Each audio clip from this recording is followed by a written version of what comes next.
woman never belongs to you. It's just your turn. You lost your edge, she lost attraction for you. That's how it works. What'd you think she was gonna do? Tell you she cheated? Men cannot afford to get complacent in relationships. Get your fat ass off the couch, start lifting weights, and learn game. You're welcome. And now your man, Donovan Sharpe. What's up, guys? It's your man, Donovan Sharpe, and welcome to episode 1003 of TSR Live, your daily dose of toxic masculinity, misogyny, and small dick energy. We are mega streaming live to Facebook, X, Twitter, X, formerly known as Twitter X, YouTube, Twitch, Rumble, and of course, in crystal clear high-resolution 4K2 Sharp Stream, the one and only independent streaming platform built by the lovely and talented Devin for the TSR family. So however you're watching, wherever you're watching from, thank you for making the Sharp Reality Live a part of your daily routine. Guys, make sure you follow me. Make sure you follow me on IG at Donovan Sharpe TSR, on Facebook at Donovan Sharpe, and like I said, you can still follow me on Twitter because according to Restream, it looks like I am streaming to Twitter. So it looks like my Twitter X page is still up there, although I have completely forgotten how to log in. Who the hell knows? Who the hell knows? Just give me a follow there. If you want to get your hands on my not one, not two, but my 3 free ebooks. These 3 ebooks can change your life, guys. 16 ways to immediately disqualify her for a long-term relationship, Dead Bedroom, the cure for a sexless relationship, and 14 questions she will ask you on the first date and how to correctly respond.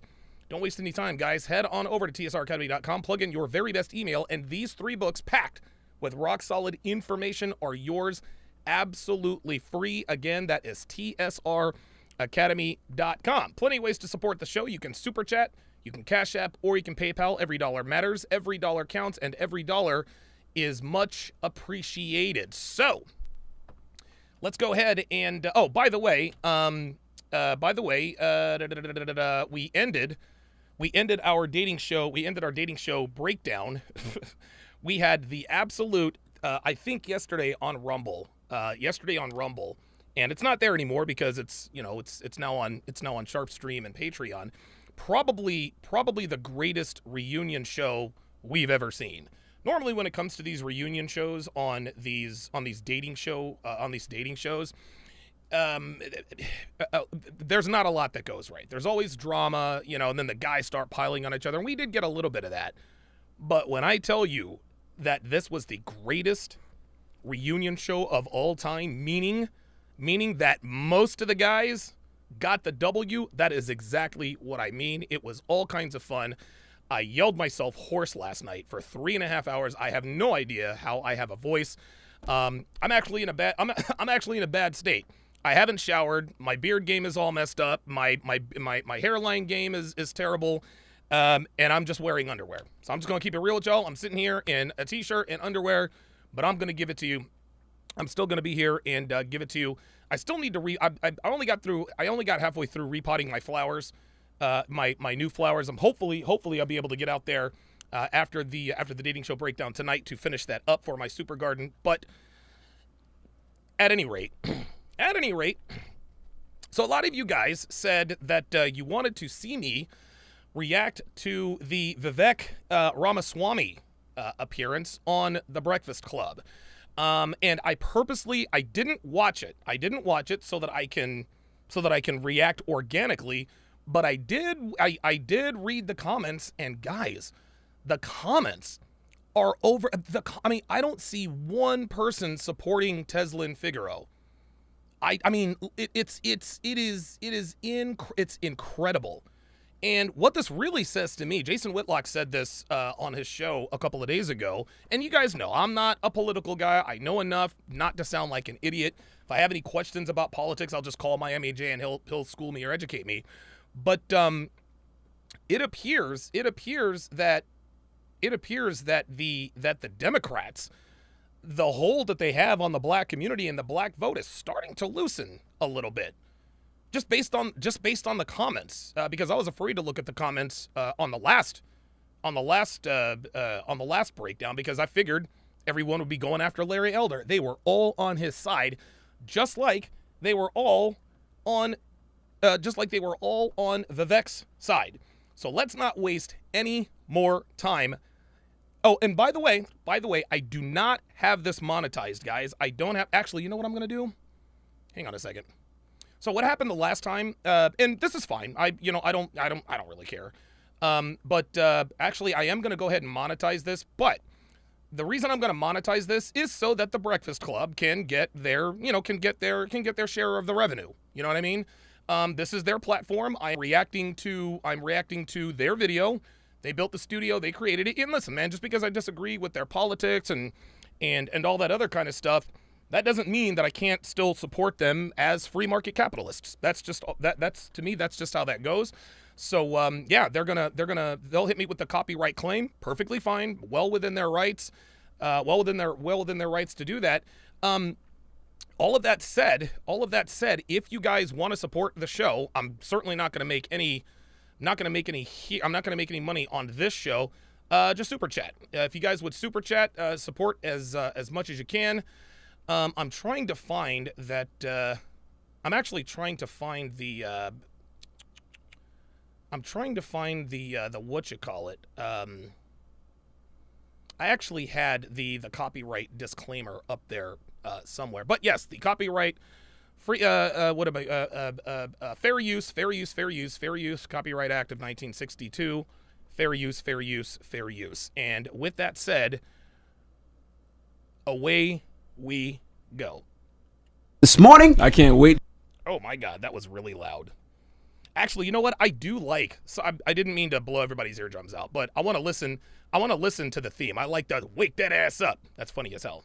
Wake that ass up. Wake in the morning. The Breakfast Club. He said, "Wake that ass morning, up." everybody. It's DJ NV, Charlemagne the Guy. We are the Breakfast Club. Tezlin Figaro is with us this morning. I can't wait to see you attempt this name. And we got a special guest in the building, Vivek Ramaswamy. Did I say it right? That's actually pretty good. It's better than most Pretty hosts. good. Yeah, it's like Ramaswamy, like Ramaswamy. CD-ROM, but yeah. What I said, Ramaswamy.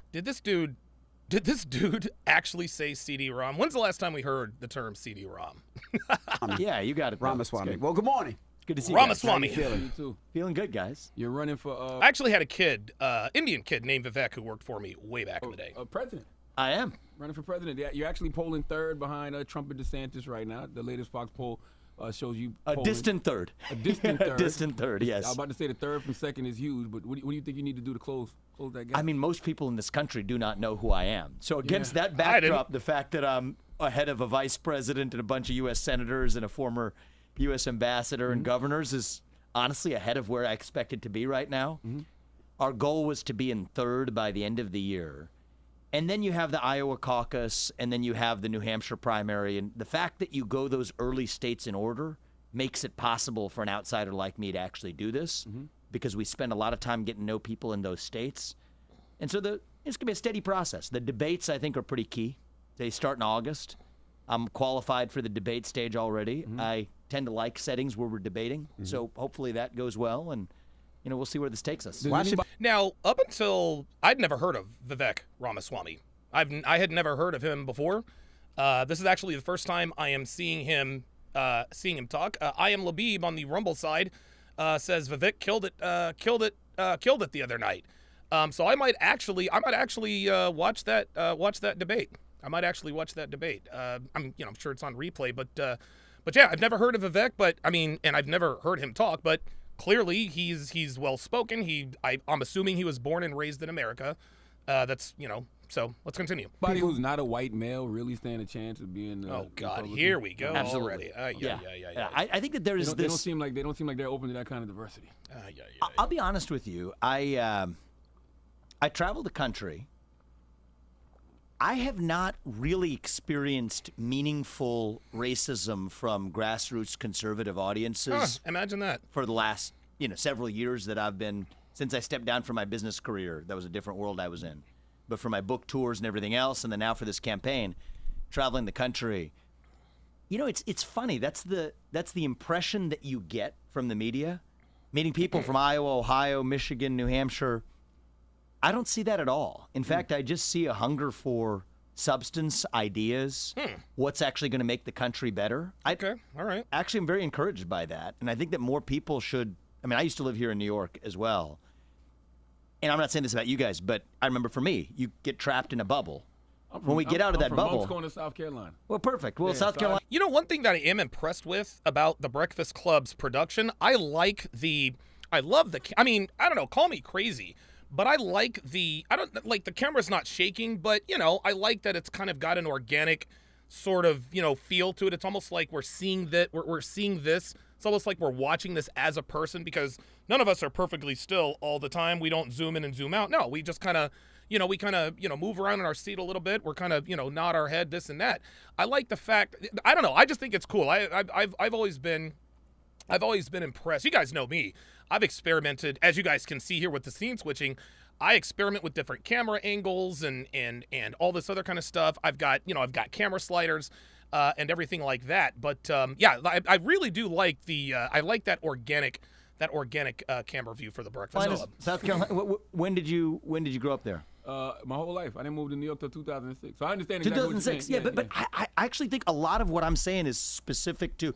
I think the country is in a different place today even than it was in the 90s and 2000s. I grew up in Southwest Ohio in the 1990s. Oh. Very different environment. Wow. So this guy really is American.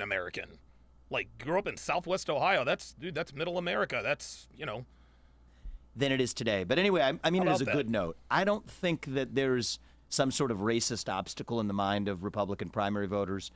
Actually, if you look at the Republican field, even some of those other people on that poll you were mentioning, I mean, Tim Scott, Nikki Haley, yeah. go down the list. I mean, there's even others as well. Larry Elder, black man's running. I mean, I think Uh-oh, don't say Larry Elder. we'll see who ends up succeeding. But whoever it is, I don't think it's going to be a racial bias that holds me back. Why should people vote for you? Yeah, so I'm somebody who is coming in as an outsider to the system. And I think in the White House, Oh, boy, he said system. Oh, Jesus, that's their when fallback. it comes to the White House, if we really want to reform a lot of the corruption in government, Username Mina1 says the volume seems a bit low. Is the volume low? Do I need to turn up the volume on the video, guys? Just let me know. it is going to take an outsider to get that job done. I'm 37. I'm the first millennial ever to run Wow. for president as a Republican. Wow, he is young, 37. And I think I have a view on our generation of what's going on in the country, where we are all so hungry for a cause, for purpose and meaning and identity. But the things that used to give us that sense of purpose, faith, patriotism, family, hard work, these things are out. Okay. And that's why we latch on to fill in the blank. I mean, in conservative circles, a lot of us will point to wokeism, gender ideology, Right. the climate cult, Right. COVIDism. But you could fill in the blank with depression, anxiety, Sure, right. drug use, suicide. I think these are symptoms of a deeper It's all good, username one. hunger for purpose and meaning in our country. And so in some ways, I'm running as a member of my generation to say that we can fill that void with the things that actually give us real purpose. Wow, Revive listen to this family guy. in Whoa, America. whoa, That's wow. actually a big part of my Damn. platform. Okay, now. What allowed me to achieve success. My parents gave me a great family foundation. Bingo, did you guys hear it? That's what allowed me to have great success. My parents allowed me to have great success. They gave me a little bit, they gave me a good upbringing. You see that? You see that? This is the difference. This is the difference between Black America and other communities in this country. If Vivek Ramaswamy was born Vivek Johnson, and he happens to be black, he probably doesn't achieve the level of success that he achieves. I'm not saying that he couldn't, but when you are born to a single mother household, you are already behind the eight ball. A lot of people like to point to LeBron James as the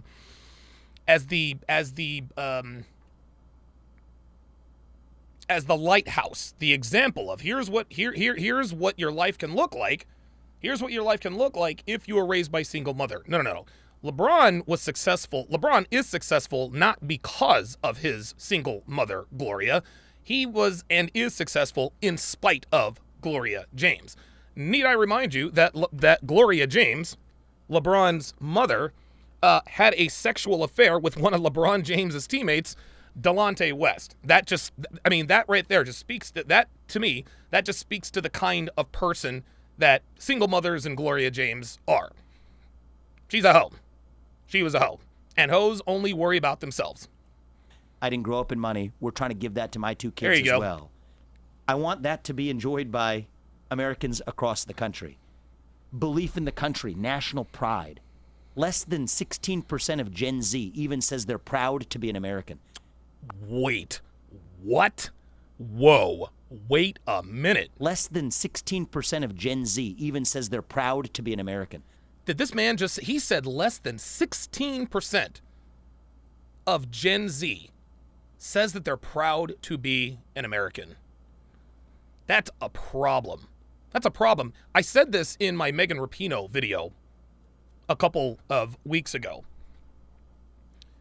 America is the look, man, this is the greatest country in the world in terms of economics, opportunity, etc., etc.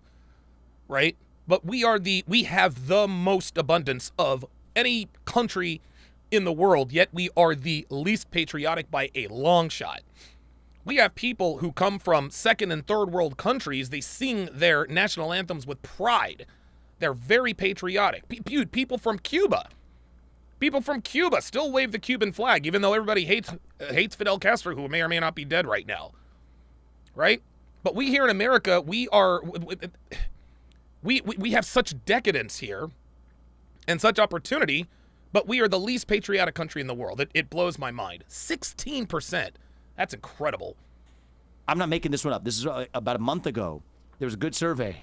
60% of young Americans said that they would sooner give up their right to vote than to give up access to TikTok or other social media.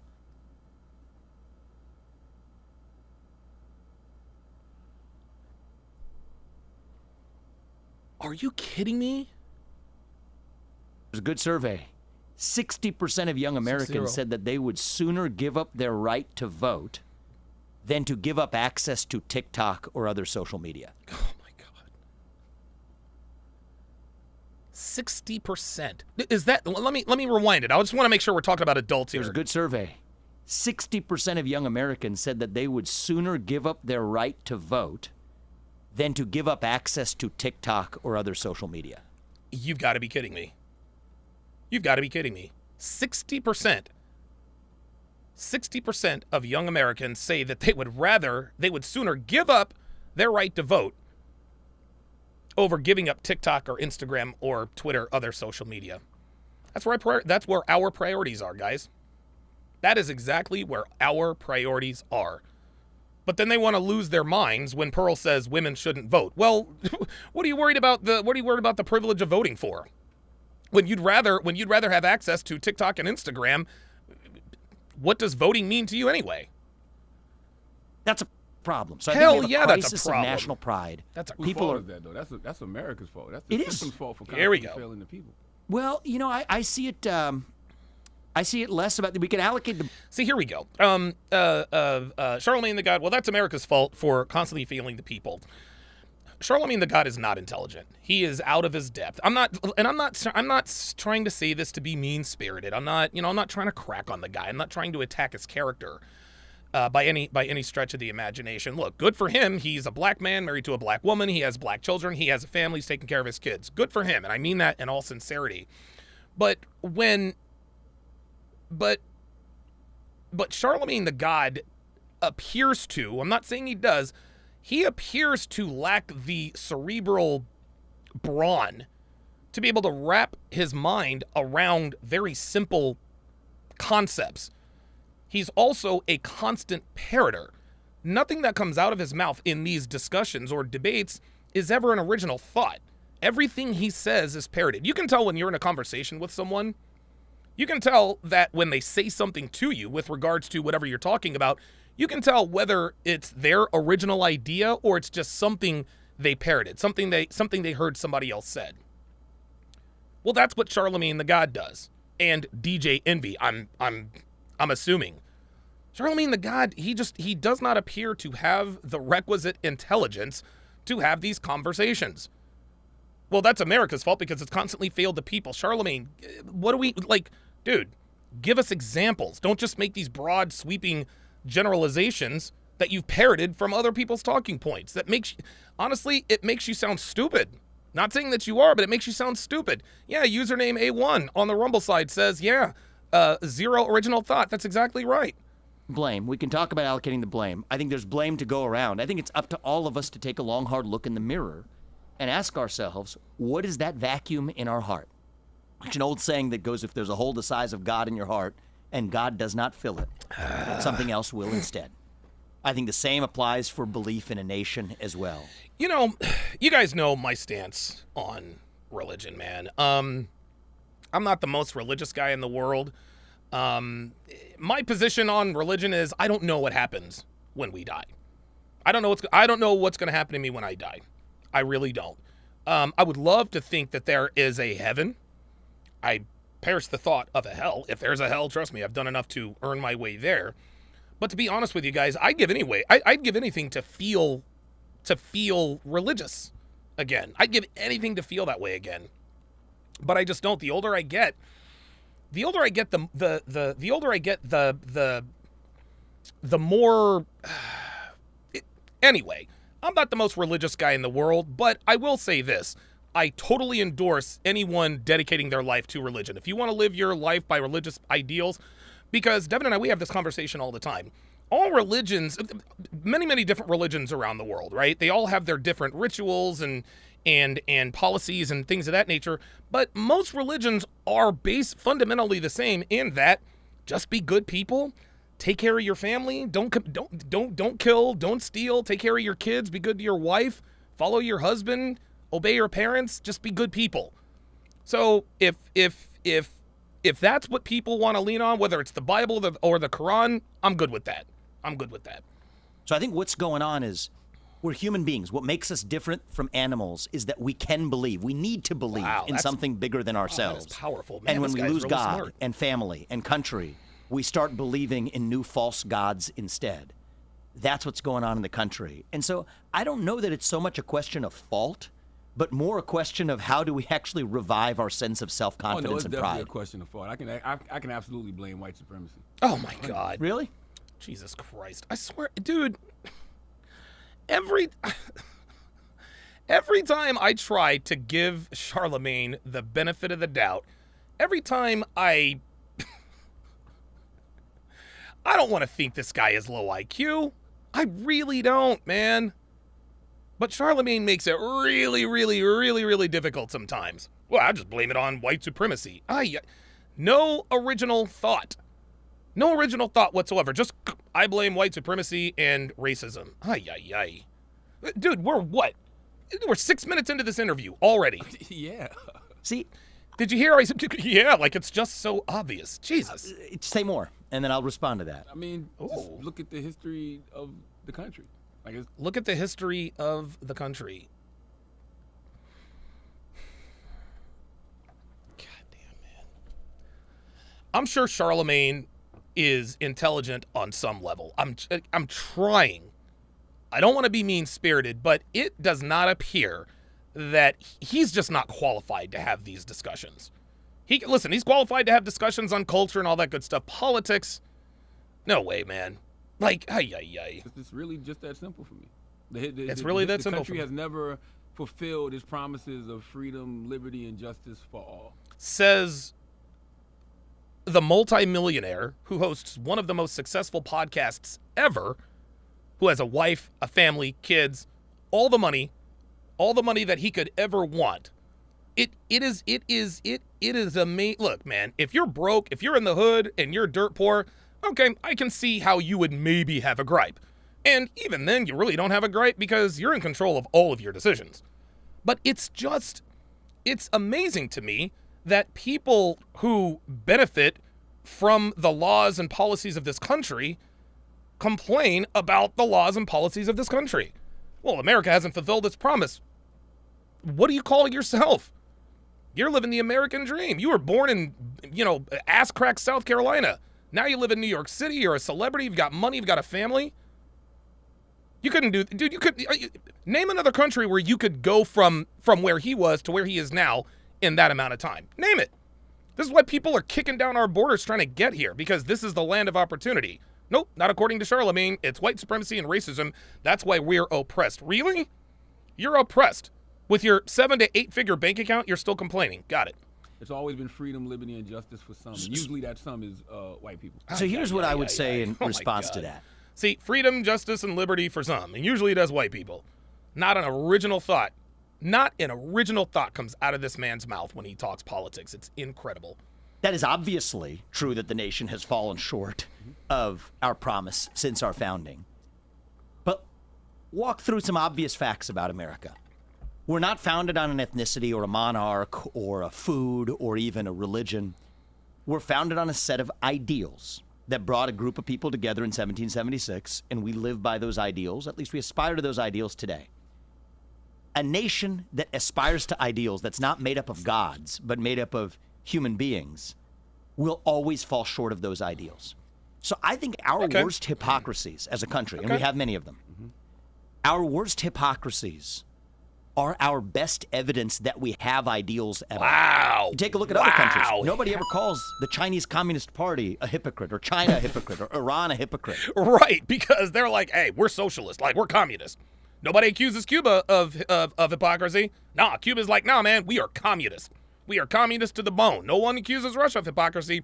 We're communists, man. Like, real talk. Bread lines and all that. Why is that? Because to be a hypocrite, you at least had to have ideals in the first place. Wow, this But guy I is... don't- And so we're ideals- imperfect, but we are about the pursuit of a more perfect union, the pursuit of happiness. America's about the pursuit. And so I think Are that we, trashing though? ourselves, I think we The are only reason I actually. say that is because, we never were included in those ideals originally. Like, Originally, but never and not originally are two different things. Originally, Thank that's you. true. Over 250 years of progress, if you had somebody who was in 1870 looking at the world we live in today, if you had somebody in 1960 who was looking at the world we live in today, as it'd it be very relates to different. race in America, we would be darn close to what they would have thought of as the promised land. Bingo. So I think we have to recognize that America is about that pursuit. We're a lot further along than we were 250 years ago. Of course. And here's the other thing, too. We got to set our expectations. We will always fall short of our ideals. By definition, if there are human beings and not gods living in a nation that aspires to ideals, All right, we are well- fallen. Man is fallen. That's what makes us who we are. But what also makes us different from animals is that we have ideals. So Okay, America's all right. founded on our I'll buy humanity. that. We can believe and aspire to something that we will still fall short of. That's what makes this country beautiful. And that's why True Chino says there are a lot of stories about him in South Carolina surfacing about his skeletons. I mean, look, I've got skeletons, right? You guys know all about my skeletons. Bad checks, Jesus, I mean, good God, bad checks, fights, multiple time convicted felon, et cetera, et cetera, et cetera. As far as I'm concerned, man, and like I said, Jordan Belfort, and I made a mistake in the montage. He didn't spend 22 years in prison. He spent 22 months. Freudian slip on my part. But I try not to look as a man who's made many mistakes in my life. I try not to attack the character of someone based on them committing crimes. Now, where I draw the line is when you start committing crimes against children. Now, if you're committing crimes against children, and I'm not going to sit here and stand on my moral high horse, but that's where I draw the line. If you hurt children, if you hurt children, I'm not. No, sorry, I got nothing for you. That's where I draw the line. But if Charlemagne the God knocked some dude out, or he, attack, I mean, other than child stuff, I don't really care. that's what Right Up with the $5 super chat says, you can't trust Charlemagne or Envy. They have compromised their masculinity. It appears that they have. Oh, yeah. Big Wude Samaj back in the house after a while. Says he just wants to be a victim so bad. It is hard to be a victim as Charlemagne the God. Like, think of the life you live, and you're still trying to be the victim. It's incredible. It's incredible. why I'm in this. You ask me why am I in this? I care about reviving pride in that nation, because if Right. we get into the habit of just bashing that country, what are we bashing? We're bashing the last best hope that man has Real for talk. aspiring to those ideals. There Tell you me go. who else has done better. I'll wait. I don't think I'm bashing the country. I think I'm bashing. Did he just say, I'll wait? Damn. Vivek's got a little flavor to him. The system. Okay. I want to change. I want. Oh, Okay. Did he? See, it's all, the system. So now he sounds like I Tezlin. want to change the system. That's Well, what I'm with you on that. Yeah. I'm with you on changing the system. It's And how, pray tell, do you do that, DJ Envy? DJNV, Charlemagne. Look, I understand. Look, if you want to change the system, fine. If you want to change the system, fine. But, and, like, stay with me here.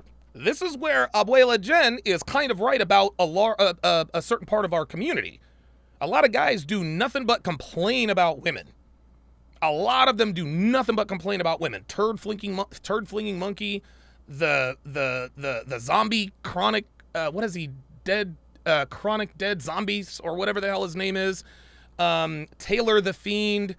There are just so many channels that do nothing but, okay, we got it. We get it. American women are lost, blah, blah, blah, blah, blah. What are we going to do about it? What are the solutions? Well, DJ Envy is like these black pill and low-level MGTOW guys. We got to change the system. The system's broken, blah, blah, blah. Okay, we got it. We get it. Nobody's arguing that. But what are the suggestions in terms of changing the system? What do you say? If you're going to say the system needs to be changed, that's fine. But let's start talking about the ideas. Let's start offering solutions instead of just bitching about the system. What brings me into this? And what's your thoughts on some of the people that you're running against, Donald Trump and DeSantis? What are your thoughts on them and their leadership and what they've done for the country so far? You know, I think everybody's made their respective contributions. I respect some things about what each of them have done. I think the Republican Party, I tell this to conservative audiences all the time, obsesses over the question of the who. You know, Ronna McDaniel, she was the chair of the Republican Party versus somebody else, or Kevin McCarthy or somebody else, or Donald Trump or somebody else. Suffolk's Finest on the Rumble site says, DJ Envy lets his woman get smashed on vacation while he was home with the kids. I certainly hope that's not true. This is a superficial discussion versus actually just taking a step back, and the Republican Party does not do this enough. What do we stand for, and why do we stand for it? Right, wow. Actually, a lot of my criticisms are also directed at the fact that we define ourselves, when I say we, I'm running as a Republican, but as a party in opposition to something. All right, that's what Joe Biden did. That's what the radical left does. Ah, yes. And race. A lot of people said that people who voted for Biden were really just voting against Trump, right? That's really what it comes down to. And that's fine. Listen, you can vote based on whatever criteria you want. It's a free country. You can vote. I mean, hell, if you only vote for blonde-haired candidates, cool. If you only vote for candidates with black, fine. I don't care. Doesn't matter to me, right? But it appears, and I'm not looking at their body language or anything like that. It appears that he is making sense to DJ Envy and Charlemagne. Envy and Charlemagne are men. And men, we do have the ability to reason and compartmentalize our facts, our feelings from the facts. We'll see. We'll see if that happens from here on out. Edward Cross, $5 super chat says, "If you don't like America, leave. The Breakfast Club is vote blue, no matter who." I agree. A lot of people complain, "Oh, I hate America," and da da da da da. Look, man, America's not perfect. But I am. Look, man, and this is just me. This is just me flexing my This is just me flexing my patriotism. There's a reason why. I have an American flag tattooed on me. There's a reason why. Because I love my country. America is the reason why I'm able to sit in a $125,000 studio and run my mouth and make money for a living. You can't do that anywhere else, especially not as a black man, right? That's just the way I see it. Me personally, I am proud. I am proud to be an American, and I don't care who knows it. Gender, sexuality, climate. I'm opposed to a lot of these ideologies of identity, but the right falls into the trap of just saying we're not those things, and then we'll fight about which biographies win. I'm actually a bigger and more accomplished person than you, and I'm going to sling mud at you. Yeah. Versus asking the question of, what do we actually stand for? For me, it's about individual, family, nation, God. You can agree or disagree, but at least that's a vision that's different from a vision of identity grounded on race and gender and sexuality. Roadblock 85 says that's 100% true. She went on a month-long, quote, girls trip. Oh, no. Climate. And so that's a long way of saying, I guess, what I see is deficient in the field, and entire Republican field, including... T-Light18 says, Donovan, I know you're not into political content, but you should have watched the speech he made in Hawaii. Oh, boy. Are you talking about Vivek or Envy? Candidates you mentioned they're all running from something. Okay. And I'm in this race because I want us to run to something. What is that something? a vision of what it means to be American. Attaboy. Okay? Very Revive good. the ideals of 1776. There we go. Revive the truth. I like this guy. I really do. I like this guy, man. I like that he is, dude. I don't know, man. To me, I like candidates. I like candidates that are proud to be Americans, man. Meritocracy, excellence, freedom of speech, rule of law. Damn right. A radical idea. This is not a Democrat or Republican Oh, Joe Biden. Okay. idea that the people we elect to run the government ought to at least be the ones who actually run the government. That's not the case today. You want to talk about fixing the system? Oh, yes, yes. You want to talk about one of the myths where we fall short of our ideals? We're taught in school that we have 3 branches of government. Right. Judicial, wait a minute.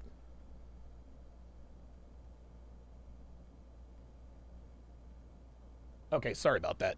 The legislative, judicial, and executive. And yes, now I know enough about politics. To know that, yeah, the 3 branches of government have very little to do with the things that are run. Right? The government doesn't really run the country. I think it's run by, you know what? I don't want to speculate because I don't want to sound ignorant, but I know enough to know that the government, the three branches of government, they don't have as much influence on the way the country is run as they would lead us to believe. They're irrelevant compared to who actually runs the government. Right. It's a 4th branch of government of 3-letter agencies in Washington, D.C. There you go. That is a formula for corruption. There you go. There it Corruption we CIA, FBI, yeah, that's NSA. the system Okay. we need to break All right. down. Who those 3? I mean, you could go down the list. SEC, FDA, Oh, EPA, yeah. Oh, wow. Yeah, okay. TSA. Oh, yeah. The yeah, thousands, the tens of thousands of government bureaucrats working in Washington, D.C., they're the ones who actually make the laws. It's not Congress. And that's a formula. And those people aren't elected. Nobody elected No, they're them. not. They're protected by these what are called civil service protections, which Oh, means my even the God. president, technically, under many people's beliefs, can't. You want to know what that is right? You want to know what that environment is right for? Dude, and we wonder why there's so much corruption. It's because we have people running the country who are not voted in. We've said this for years. It's all really just a bunch of figureheads. Fire them. That's the permanent state, what many in the right will call the deep state. I think Yep. that's a problem. Yep. I think that falls short of Yes, our sir. ideals. I think the same FBI that threatened Martin Luther King with suicide on the Yep. back of incorrectly collected tapes is now committing, I would say, hypocrisy and, Yep. and corrupt actions Absolutely. against people of a different political There persuasion you that go. the FBI doesn't like today. I just think it's a formula for corruption when you have unelected bureaucrats that Bingo. are actually setting policy. Wow, I knew I liked this dude. This guy is awesome. Man, this guy is awesome. But that's a detail compared to my point, which is we need to revive the ideals that the nation was actually founded on and do a better job of aspiring to them. Good job. That one, Carlos, on the YouTube site says, even if you don't like his views, you can't say he's being shady or dodging questions or platforms. Like him or not, it appears that Vivek Ramaswamy is a genuine dude. We have Tezlin Figaro. I'm sure Tezlin has some questions. Tez, you good? Yes, I do. Oh, I no. do. Oh, boy. Here we so go. I've heard a lot of Here we go. what you think and your vision, and I'm a very practical person, and I want to kind of oppose to talking about You are not practical, Tezlin. your opponents. Let's talk about you for a moment, and let's actually talk about your policy. Explain to me your position on this civic duty voting. Sure. So my position is That's a good question. I think that every kid who graduates from high school should know the minimums about the country that we require an immigrant to know Thank about you. the country in order to become a citizen. So there's a Wow. test. Imagine that. My mom had to pass it. Every immigrant has to pass it to Right, this right, right. country. That asks you some basic questions. What are the 3 branches of government? Yep. What branch of government does the U.S. president lead? Some Executive. basic questions Yeah, right. about what is the Bill of Rights. It's like a multiple choice exam, or some of them you write in. I think that if we're going to ask immigrants to pass that test, as we should, I think every 18-year-old who graduates from high school should have to pass that as well. Wow. Because young people, it goes back to that issue of pride. You don't value a country that you don't know something about. You don't value something you inherit. Whoa! Whoa! Wow! Wow! That is, to me, and I know that's not profound, but that's incredibly profound in this context. And that might have to do that right there. The fact that a lot of Gen Zers are essentially ignorant about the country. Maybe if they knew more about the country, they'd have more skin in the game. What did he say? 16% of Gen Zers, only 16% of Gen Zers say that they're proud to be Americans. Well, maybe if they actually were educated on what America really was and what America really stands for, and just the straight facts, how the government works and how taxes work and all that good stuff, at that point, maybe they'd be more inclined to be a little bit more patriotic. Cigarman85 with the $5 super chat says, I know. He says, I know trifling Figaro has to be a switch hitter. No man who is worth his salt is going to deal with her arse. Yeah. That's, I cannot, look, I've been wrong before. I can't imagine any man taking Tezlin Figaro seriously for a relationship of consequence. I just don't see it. You value something you have a stake in creating. Bingo! In Wow, this guy is really good. So how do we think big about this? Well, young people, as I told you, most of them, very few of them vote as it stands today. Super small numbers. And apparently 60% of them say they would rather give up their right to vote than give up TikTok. Well, I say, all right, let's take that to the next level. How about we do something that raises the voting age from 18 to 25? Ooh, whoa. But you still get to vote at 18. Mm-hmm. If you just pass that same civics test that an immigrant has to pass in order to vote. And tests aren't for everybody, so be it. Then you at least serve in the military or a first responder role for 6 months. This is actually, now obviously if this were to be enacted, there would have to be some adjustments made, right? Because when we're 18 years old, we're kids. The first president, dude, I voted every year before I started catching felonies. I'm a convicted felon, I can't vote. But I voted for, when I was 18 years old, never forget, the very first president I voted for was Bill Clinton. It was Bill Clinton. I was proud to go and be able to vote. But, and how can I put this? I thought I made an informed decision. But I didn't know nearly as much as I needed to. But I remember Darcy's, my ex-wife Darcy, her father actually used to say all the time, he used to say that, hey man, he says, I think that all high school graduates, male and female, should be required to join the military for at least 2 years. It helps you to grow up. It teaches you responsibility, et cetera, et cetera. Don't know how that would play, but it made sense. What Ramaswamy is saying here is that, hey, look, until you have developed your brain, until you're 25 years old, or you can prove that you know about how the country runs, you shouldn't vote. You shouldn't vote. And I totally agree. I think that you should definitely raise not just the voting age, but the voting maturity level. If you as an 18-year-old, if you can pass that Ramaswamy test, hey, welcome to the ballot box. But if you can't, then you don't really know what you're voting for. That's my civic duty voting proposal. And the reason is, I'll actually make a prediction. I think youth voting in this country will skyrocket. From a very low level right now, it will skyrocket because you value something you actually have to earn. Wow, and I think that this there is not you a left-wing go. or right-wing point. Nope. We all have duties as citizens, right? We aspire to free market capitalism, right? Yes. Materialist advance. And that's the life I've lived as well, by the way. My parents came to this country with not a lot of money. I've lived the American dream. I've made a lot of money by building businesses. That's one side of what it means to be an American. Right. But part of it is we also have duties to this country. Right. And I think the more we wake that up, actually, the voting age only became 18 in 1971 in the context of the Vietnam draft. Yeah, right. So I just think... that was the campaign was old enough to fight, old enough to vote. And that's why they lowered the voting age to 18. Reviving those ideas is going to be good for us. A lot. So let's prove your point. Nick, our camera guy. He says, okay, do you guys just see what happened here? Look, listen. You notice that all three of these people were silent as Ramaswamy was answering the question, right? I think Tezlin asked a genuine question. Hey, civic duty, go. But I guess DJ Envy was like, okay, wait a minute. You've proved your point. You're too right. Let's just move to the next question. Actually, the voting age only became 18 in 1971 in the context of the Vietnam draft. So I just think reviving those ideas is going to be good for us. A lot. So let's prove your point. Nick, our camera guy, do you know the three branches of the federal government? Over 24, so it don't matter. But I'm just saying, but nobody knows there are 24. Red, do you know the three branches? Executive. Well, I got a test. I got a See what I'm test. saying? I would like to see if you're willing to pass, because I believe in, just as you believe in civic engagement. Oh my God! I just know this is gonna be. I just know this is just gonna be dumpster juice. So now Tezlin Figaro has a test she's going to administer. Ay, ay, ay, ay, ay. I believe in changing the ideas of what political opponents look like, what they should look like, or political candidates. Are you willing to take a test with me quickly? Because I just have a couple of questions for you. I will. Absolutely. So just And it looks like her green screen game. Looks like her green screen game has improved since last time.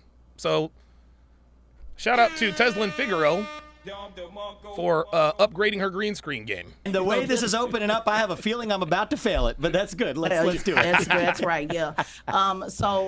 Just for clarity, I am an independent. I'm not a Democrat or a Republican. Cool. I think that's important for the. Oh, Jesus fucking Christ. Dude, I'm not a Democrat or Republican. Gentlemen, do you know what that is? That is a disclaimer. That is a disclaimer. I don't know, and I haven't really watched too many political pundits, but only far left-leaning people say I'm not a Democrat or a Republican. Somebody please, and I'm asking you genuinely, correct me if I'm wrong. Correct me if I'm wrong. I don't know, or I've never heard of any conservatives saying, well, I'm not a Democrat or a Republican. It's only the far lefties. Please correct me if I'm wrong, guys. Premise of the argument, because I know you did a lot of debating at Harvard. I also want to make it clear that these are the same questions that I asked liberal Democrat Marianne Williamson. So I want to make sure that we put that. Oh, stop it. See, here we go. I'm going to ask you these questions. So Marianne Williamson, I'm assuming, is a black woman. So she would have us believe that she administered this same test to another black woman. Okay. Out there as well. If somebody can find me a link to that video, I'd like to check that out. Just to kind of set the foundation for the test. I'm open to being humbled. Let's do this. Okay, great. Let's go. So you mentioned, the pride of being an American and how important it is to have pride in this country. I'm also a veteran, by the way, for the United States Air Force. So when is it? Okay, well, now that I didn't know. Okay, so she served in the Air Force. Good for her. All right, okay. I'm not mad at that. That you voted for the first time? I voted in 2020. Okay, so you're how old again? I'm 37 years old. So for how many years you sat around and did not get involved? There we go, already. Do you see that? So for how many years you sat around? Do you see how she characterized this? So we can already see that Tezlin is going to be combative. We can already see that Tezlin is going to be... Oh, I Am Labib says, no, Marianne is an ultra-white SJW author. Oops. Guess I was wrong about that. But you guys see already how she's characterizing the fact that he didn't vote until just recently. So you just sat around. That's just sat around. Why are we characterizing this as just sat around? Well, the reason why is because she's just going to be combative. It appears that she is going to be that way. Involved at all in any civic engagement? Is that my understanding? A long time is the answer. And actually, that's what I wrote this book about. I'm not holding myself out as some sort of model. I'm actually offering myself as a self-reflection of my journey as a citizen to whom this country has given much, right? As an adult, when you have kids, it changes your perspectives. I'm very honest about that. Absolutely. Okay, no problem. So let's go deeper into the self-reflection. So you've sat around for, and sir, I'm being as respectful as I possibly can. Please don't take anything and you don't even have to be. And you don't even have to be. So take it off and let's go. So you've been sitting around. This is so funny. This is so funny. She's reading her own press clippings and comments at this point. I don't mean any disrespect. I don't mean this. Well, that's exactly. Anytime a black woman says, and I mean this respectfully, it's always followed by disrespect. Let's see if I'm wrong here. In the country that my ancestors built for about 20 years, your parents came over as immigrants. Wait, huh? Her ancestors built this country? I don't understand. I don't understand what she's talking about there. I don't understand what she's talking about there. Her ancestors built this country, yet she hates America. Immigrants brought you over. You made millions, according to your resume, off of this country, and you have absolutely not been involved in civics. One, not voting, and two, let me just ask, because I know you mentioned earlier you don't. So she says he sat around and used the country, made money off the country. Everything that comes out of this woman's mouth is combative. Everything that comes out of this woman's mouth is combative. You could tell this woman, I had milk and cookies for breakfast. Let me ask you a question, Mr. Sharpe. What did you have for breakfast this morning? Well, I didn't really have time for breakfast. I just got done working out. So, I just, some milk and cookies, blah, blah, blah. Okay, so you basically shoveled a bunch of sugar down your throat, right? You shoveled a bunch of chocolate and sugar down your throat, which is probably clogging your arteries. You're probably setting a bad example for your kids and da-da-da-da-da. Is that accurate? No matter what you say to Tezlin Figaro, she is always going, it's almost like when you tell her something, the way she sees it and regurgitates it, it's like a picture negative, right? You know what a negative of a picture looks like. It's like white and black and all that other kind of stuff. That's what Tezlin Figaro does. She takes what you say and she makes it into a negative. She sees all of the pluses or minuses, and all the minuses are now pluses, except she doesn't acknowledge the pluses. It does not matter. Yes, there you go. Marriage causes says these 304s will always complain and moan and groan. Remember, she told Larry Elder he was moaning and groaning. He didn't moan and groan. No, he was simply pointing out the fact that Gavin Newsom needed to be replaced and impeached and all that. That's not moaning and groaning. That is the same thing as Abuela Jennifer, Grandma Jen on the block with Jen. Well, guys sit around and bitch and complain and da-da-da-da-da-da. No, that's not what we do. Some people do. But all she hears is us complaining. I want to sit around at the debate and talk about accomplishments. Let's make the accomplishments pretty simple. In high school, were you ever a class president or take any leadership role? Because your opponent did, Chris Christie. He was the class president. So have you ever taken any leadership at all on?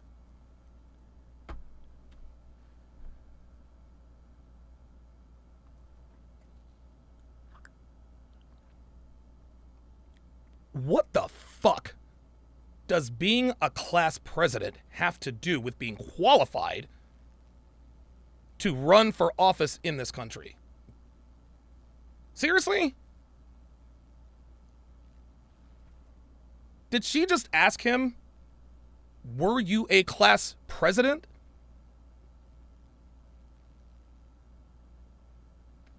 Does she think that if you weren't a class president, that you can't be the president of the United States? Has every politician been a class? What are we doing?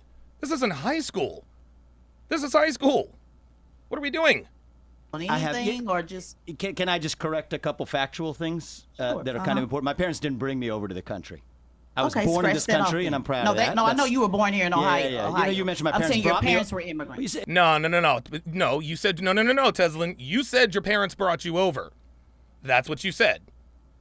See, I'm paying attention to what she says now because Tezlin contradicts herself all the time. I didn't say that. Yes, I did say that. No, I said this. No, she said your parents brought you over. That's what she said. Vivek corrected her. He said, look, I was born and raised in Southeast Ohio, so my parents didn't bring me over, right? And what Tezlin was trying to do there is she's trying to make him look like an outsider, trying to make him look like an immigrant. You are from another country running for office in our country. No, Vivek Ramaswamy is a red-blooded American. He is American. He was born and raised in America. He has American sensibilities. He's an American. My apologies. And that's all right. You said your parents brought you over to this country. I thought I my would set that apologies. record straight. I mean, they were immigrants, but let's not go down the water hole. No, we're not going to water. But let's not go down the water hole. See, anytime somebody gets her on something, let's not go down the water hole. I just want to correct a couple facts, and then the other thing is you were born here in Ohio. I was born in Cincinnati, Ohio. That's right. Right. So you've been here your entire life. So the question is, did you take any leadership role in middle school, high school, class president? I did. How can anyone take... I don't understand how anyone can take this woman seriously. I really don't. This woman is asking a presidential candidate about his service record in middle school. I don't know what that has to... I mean, look, okay, reference-wise, maybe you're a leader of people, but that's not really leadership. That doesn't just because you weren't the class president in 6th or 7th or 8th grade doesn't mean you're not qualified to run for president. You play tennis. What is it? Explain it to us. Student council. But, you know, Oh, there we go. that this is the... Student council. There it is. All right. Well, there it is. All right. Yes, I have held leadership roles over my life, but those don't qualify me to do what I'm doing now. Yeah. Thank you. Thank you. Thank you. Those don't qualify me. And look at the look on his face. He's like, Really, nigga? well, he can't say it, so I will. Really, nigga?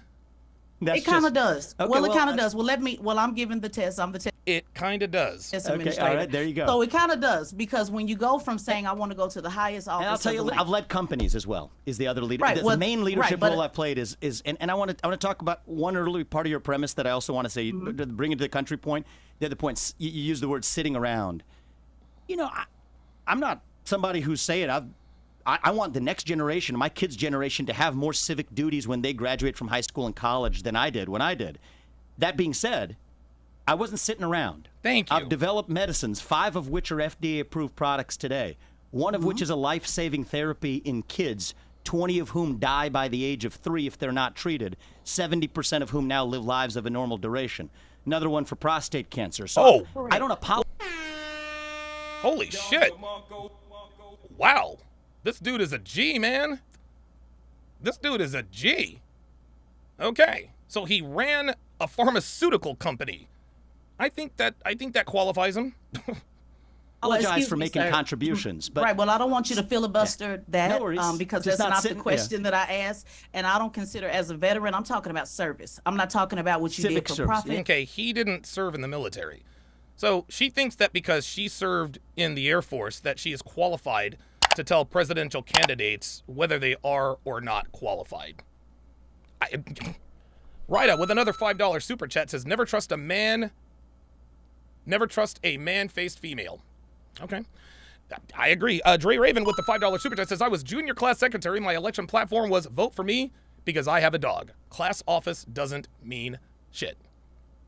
I just don't understand.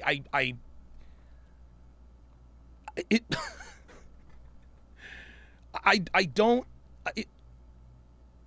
I'm not talking about what you paid people to do with Yeah, your so company. I've I'm not not talking served- about I've that not served the country because that in the way means you have. nothing to me. You do what I'm realize talking, she what hasn't I been am able to ask a question. She's been trying to Go ask for a it, question, yeah. and you've been talking over her. I'm and all ears. We gave you the platform. No, Envy. She asked him a question and he tried to answer it, but she keeps cutting him off. What are we doing here? This is let you crazy. say A what little you said. defensive. I'm all ears. she No, hasn't- I was she just hasn't- correcting. Defensive. He just said it. I'm correcting the record. How you can't characterize someone as like Tezlin Figaro is sitting here telling this man that you are not qualified to run for president because you were never a class president. How's he supposed? What's he supposed to say? Okay, yeah, I guess you're right. No, he has to defend himself. This is yes. T-Law says every time he answers, she changes up her questions. Yeah, that's her move. She did that with Larry Elder. She says, "What system have we been in charge of?" Larry Elder talked about Baltimore, the superintendent, the chief of police, the president, the governor, all that other kind of stuff. Then she switched her question. What institution have we built from the ground up and run?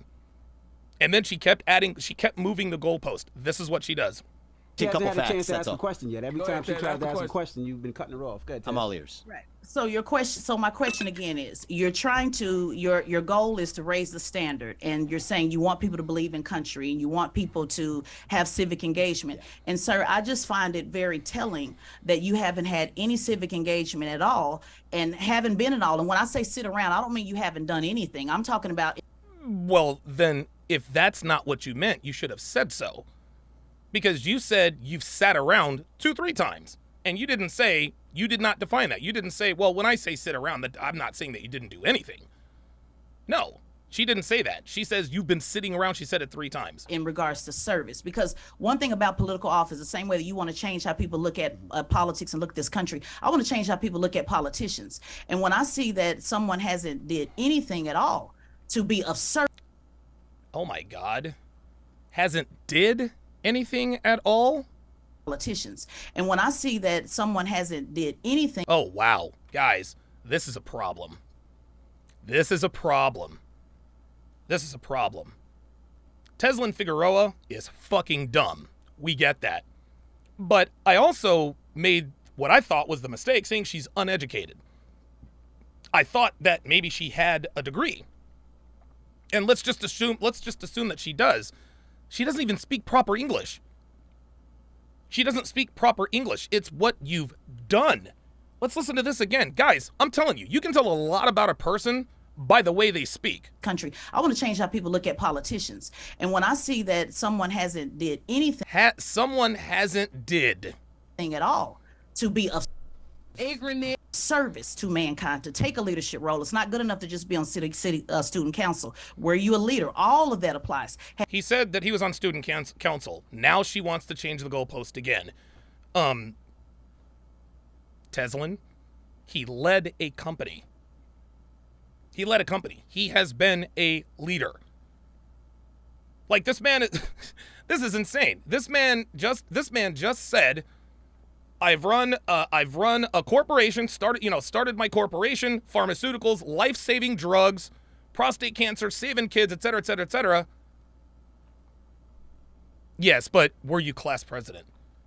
Like, how stupid does that sound right now? Like, why? I don't know why anyone takes this woman seriously. I really don't. Roadblock 85 with a $20 super chat says, Don, she's hung up on the class president BS because in high school, that's a popularity contest, which aligns with how these leftists think. Everything is clout and wokeness, no merit. Wow. Very good. That makes perfect sense. That makes perfect sense. Have you been able to get anybody in the room at any time, from a high school gymnasium to Ohio, Republican leadership there to now? Have you been able to get anybody in a room to believe in this vision? Yes. His pharmaceutical company. What? I don't know what she's... I think she's trying to say that Vivek just isn't qualified. This doesn't make any sense. I don't agree with a lot of your vision statement, but I do know you've been going around having these discussions and getting everybody emotionally worked up to talk about vision and debate. But I want to get to the practical. You're trying to go from preschool to president of the United States. You're skipping over city council, county council, mayor, governor. You want to go straight to the top. Well, that's what Barack Obama did. Barack Obama won the election in 2008 as a junior senator. Ms. Figaro, do you know what a junior senator is? Huh? Do you know what a junior senator is, Ms. Figaro? Barack Obama was a junior senator. He skipped over governor and attorney general, went all the way to the White House. She didn't have a problem with it then, huh? She didn't have a problem with it then, huh? So my question, is this a PR? Is this for the PR, the perception of reality? Oh my God. Can you point to any leadership where you've been able to get people to believe in what you're talking about that they're not paid to do? On any of these that they're not paid to do. See, she keeps trying to qualify that they're not paid. So what? You expect him to rally a bunch of people and work for free? Vision statements that you have. If not, then to me it's a moot point because you're oh my God. Oh my God. Oh no. Oh my God. Oh my God. Oh my God, oh my God, let me say it again. Oh my God. Did this woman say that it was a mute point? I hope I didn't just hear what I thought I heard. You've been able to get people to believe in what you're talking about that they're not paid to do on any of these vision statements that you have. If not, then to me it's a moot point. Ms. Figaro, the word you're looking for is a mute point.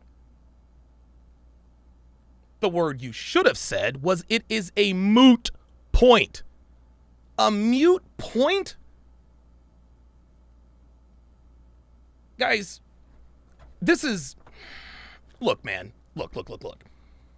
I'll try to give her a little bit of grace here because Myron mispronounces a lot of words, right? He, instead of saying preface, he says preface. Okay, all right, that's a, Freudian slip of the tongue. He's, whatever. I call an odometer an odometer. I don't know where I call it a speedometer, an odometer. Okay, fine, whatever. Okay.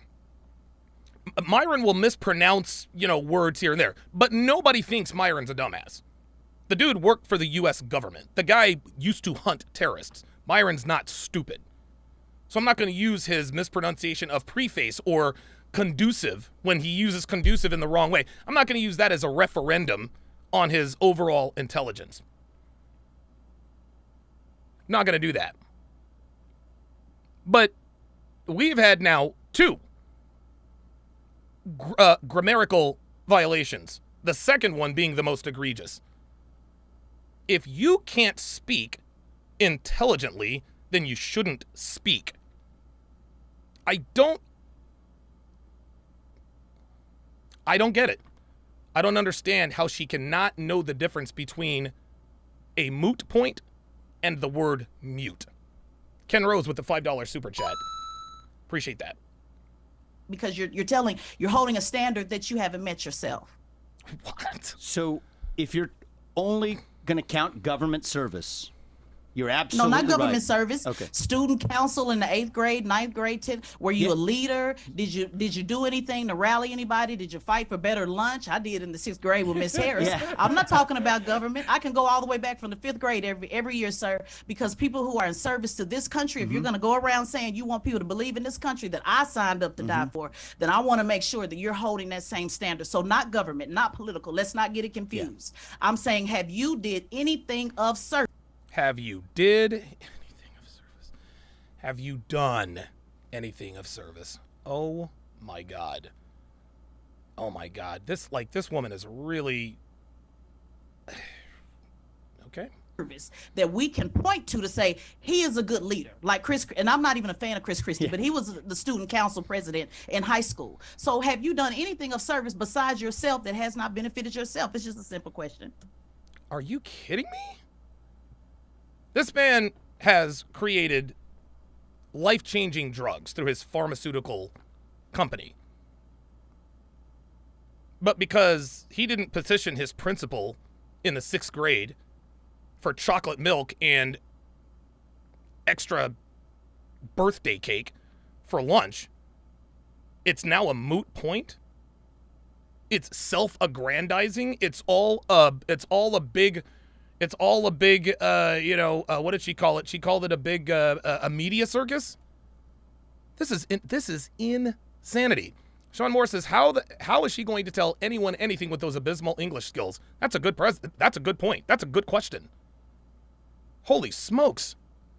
Roadblock 85, a $5 super chat, says she thinks activism is leadership. Yeah, right.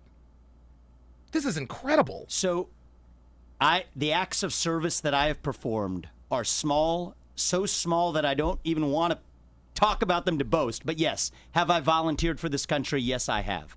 I've always been interested in healthcare. It's okay to talk about the small things. I mean, these are small things, right? But thank you. Let's just mention Bethesda North Hospital. So it's really a no? No, it's not a no. Oh, it's just something I don't like boasting about. I Well, volunteered. we're not boasting. It's an so interview. there You're we go. boasting on your vision and everything else. I think you one of the boasted things- on the millions of dollars that you made. So let's just throw it out. So Dude, this woman is incredible.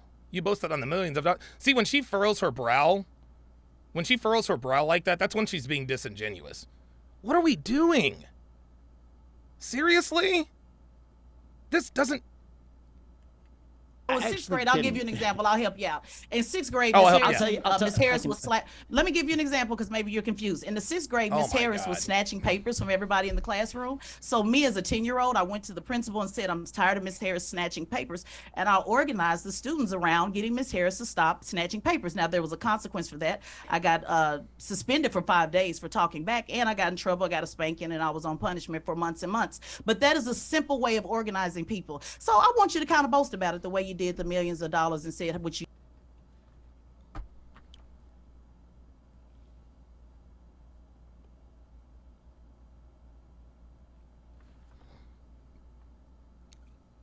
I've created life-saving drugs through my company.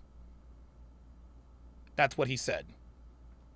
Then she says, my teacher was snatching up papers when I was a 5th grader. And I organized something. Like, she can't be serious with this. She can't be serious with this. Tezlin Figaro is a basic bitch. She's a basic bitch. She hasn't done anything.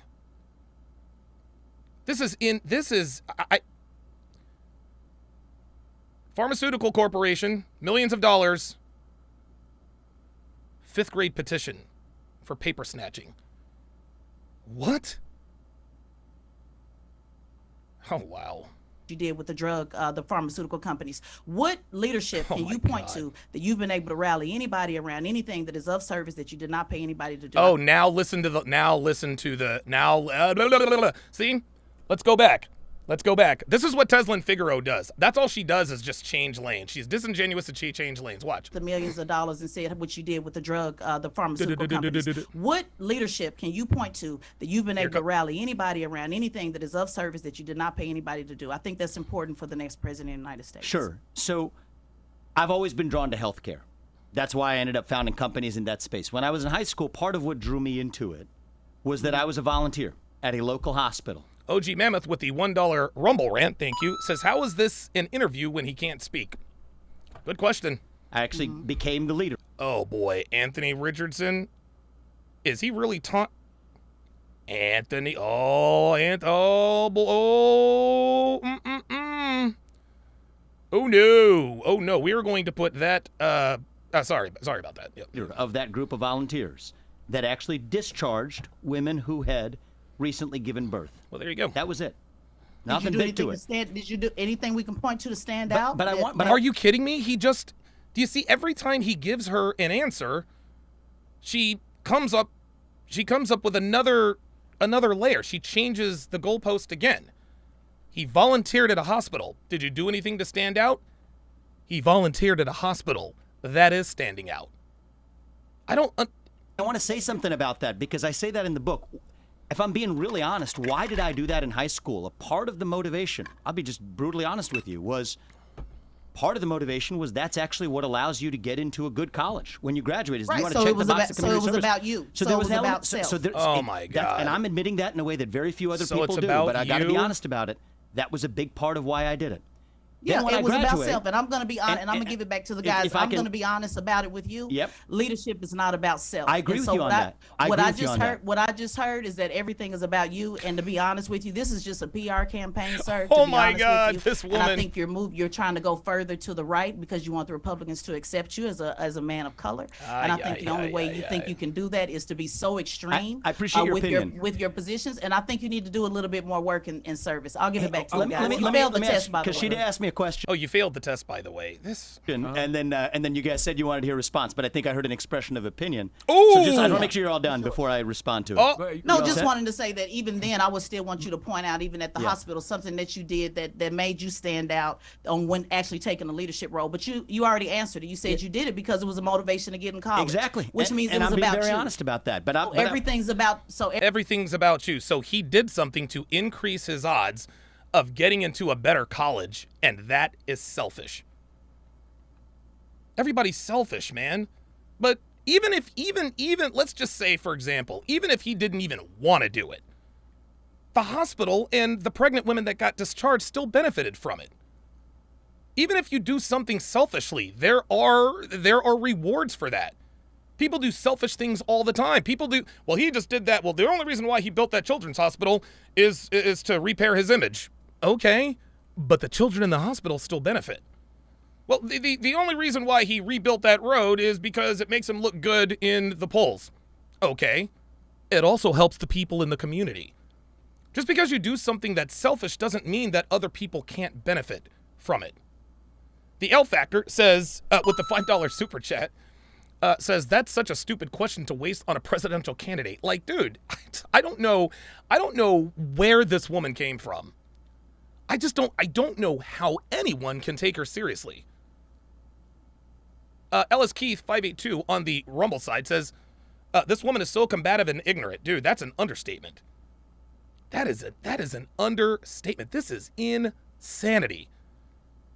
Everything has been about you. So as a veteran, let me tell you something. It's very hard for me to follow leaders that make everything about them. So you might want to work on that because it's a lot of veterans and Republicans. So you might want to work on that talking point and maybe do some volunteering while you're on the campaign trail. I'm going to give it back to Charlemagne and Envy. Yeah. See, that's what she does. Yeah. I'm gonna give it to, yeah. I just dropped the mic. This fucking bitch. Tezlin Figaro is a joke. She's an absolute joke.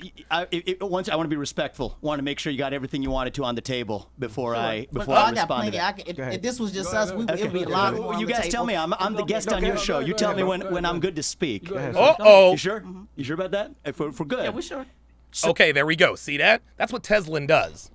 Like I said, she'll hit you with those rhetorical, goalpost-moving filibuster type questions so that you can't get a word in edgewise, and then I'll give it back to the fellas. No, Tezlin. No. Vivek is not going to let you get off that easily. And I like that he's not letting that go. So I think there's a different worldview that we have. And I think the worldview is how one actually makes contributions in a country.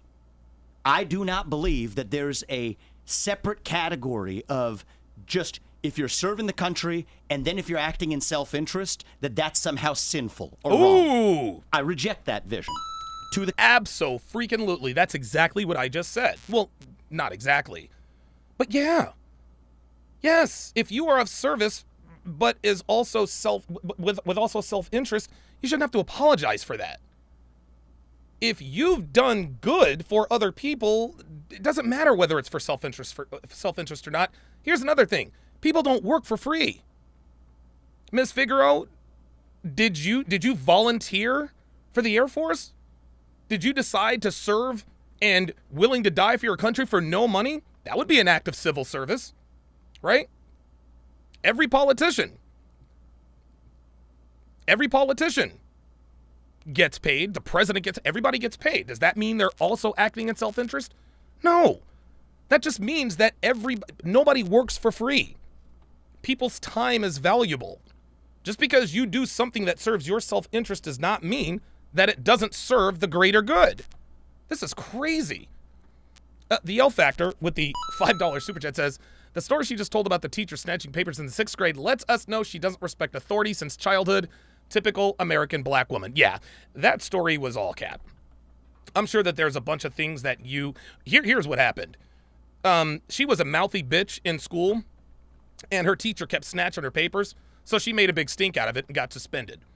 You got suspended from school. You did something wrong. That's not an act of civil service. Your bitch ass got out of fucking pocket. Your mama found out, she whooped your ass, and they suspended you from school.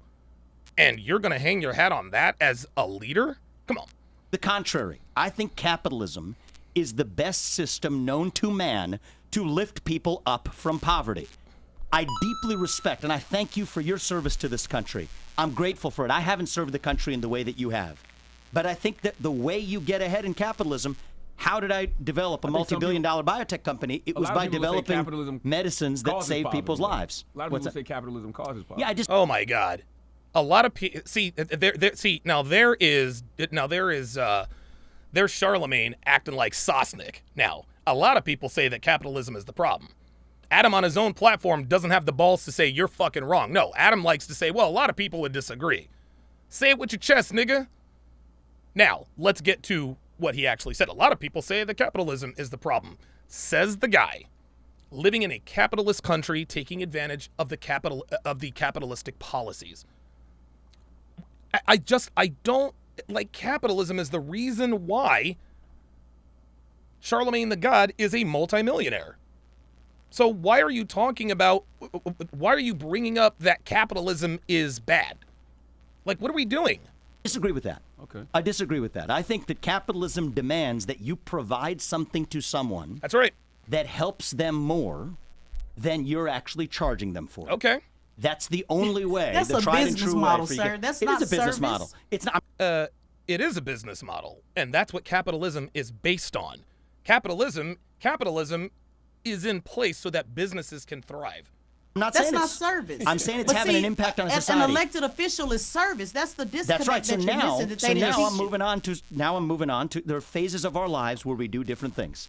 Well, you're moving straight all the way up to President of the United States. You know, I So don't let's view it as a start first. hierarchy. I don't view it as a hierarchy. I don't believe in hierarchies. The hierarchy is the way the that's the bureaucracy works. I don't believe in so we have a I difference in know opinion. you also don't believe in service, and that's where we're having Oh this my God, this woman just said, sorry guys, I don't like the fact that this is, She says you also don't believe in service, right? Do you see how she just did that? He thanked her for her service and then said, you also don't believe in service. Do you see what this woman does? This woman argues in bad faith. She moves the goal. I disagree with you on that. I just disagree with you on that. I think it's whack that you're proposing to revoke voting rights for 18 to 24-year-olds unless they meet certain qualifications, but you never exercise your rights. Well, for so long. Most young people don't, is the whole point. Well, so, Charlamagne, let me ask you a question. Do you think the largest voter turnouts have been over the last couple elections, few elections? They still voted at a very low rate. But let me ask you a question. What do you think about high school students being required to pass the civics test? What's your perspective on that? The one that you proposed? The one that every immigrant has to pass in order to enter the country. If every high school student has to pass that before they graduate, what's your take on that? I don't think there's anything wrong with it. Okay, good. Now let me tell you something about... I don't think there's anything wrong with that, yet you just told Ramaswamy there's something wrong with that. See, Charlamagne is as soft as baby shit. He's as soft as baby shit. Anytime he's asked a direct question or facts are spoken right to him, he backs right off. He shrinks. The law as it exists today. Men in this country, not women, but men are required by law to register with the Selective Service. Right. Age 18 to 25. That's the draft. We don't have a draft, but men have to register. If you don't, they put you in prison. At least they can. It's a criminal offense if you don't. My view is I would decriminalize that. I don't like the government telling you what you can and cannot do. That's not the American way. But if you want to enjoy the civic privilege of voting, then I think it is perfectly legitimate to say you have to at least know something about the country or have served that country, one or the other. Absolutely. Now, I think that what do we actually care about, right? We can do the personal attack thing. We care about the country. We care about the country. Voting is the cornerstone of democracy, though. Voting is the cornerstone of democracy. I have not. Sir, yeah, that's right. And you know what? Here's the thing. Here's the thing that's different. Sir, excuse me, because this is important. We have to pause it. This is not a personal attack. That's okay. That means it's a personal attack. This is you, and I know that as a Republican, you are certainly not soft. So this is not a personal attack. Here she goes. I'm okay with attacks too. This is about asking about your background and how it correlates, how it's relevant to saying you're going to serve this country because. President is actually. So I have been an open book in the last 3 years. Yeah, I know, Absolutely. and I'm going page by page. And I'm saying that I have not. I'm gonna let you finish. Yep. But I want to be clear: it's not an attack. Okay. Because you've been an open book, but that doesn't mean I have to like what's on the page. That's fair But enough. it's not an attack. I'm just reading the book. Yep. And so when I hear somebody say you need to get to either pass this test or do some type of service to the country, and I spend hours looking. You were in the Phi Beta Kappa. Did you have a leadership role in college, the honor roll? When somebody sets service as the standard and they've done no service except to themselves, that's a fair question. It's a question. And that's not a question. That's not a question. Tezlin Figaro is characterizing his background as self-serving. No, that's not what it is. Yes, he has made millions and millions of dollars through his companies, et cetera, et cetera. That doesn't mean he's a selfish person. Like, how did we go? So now we're back to milk money.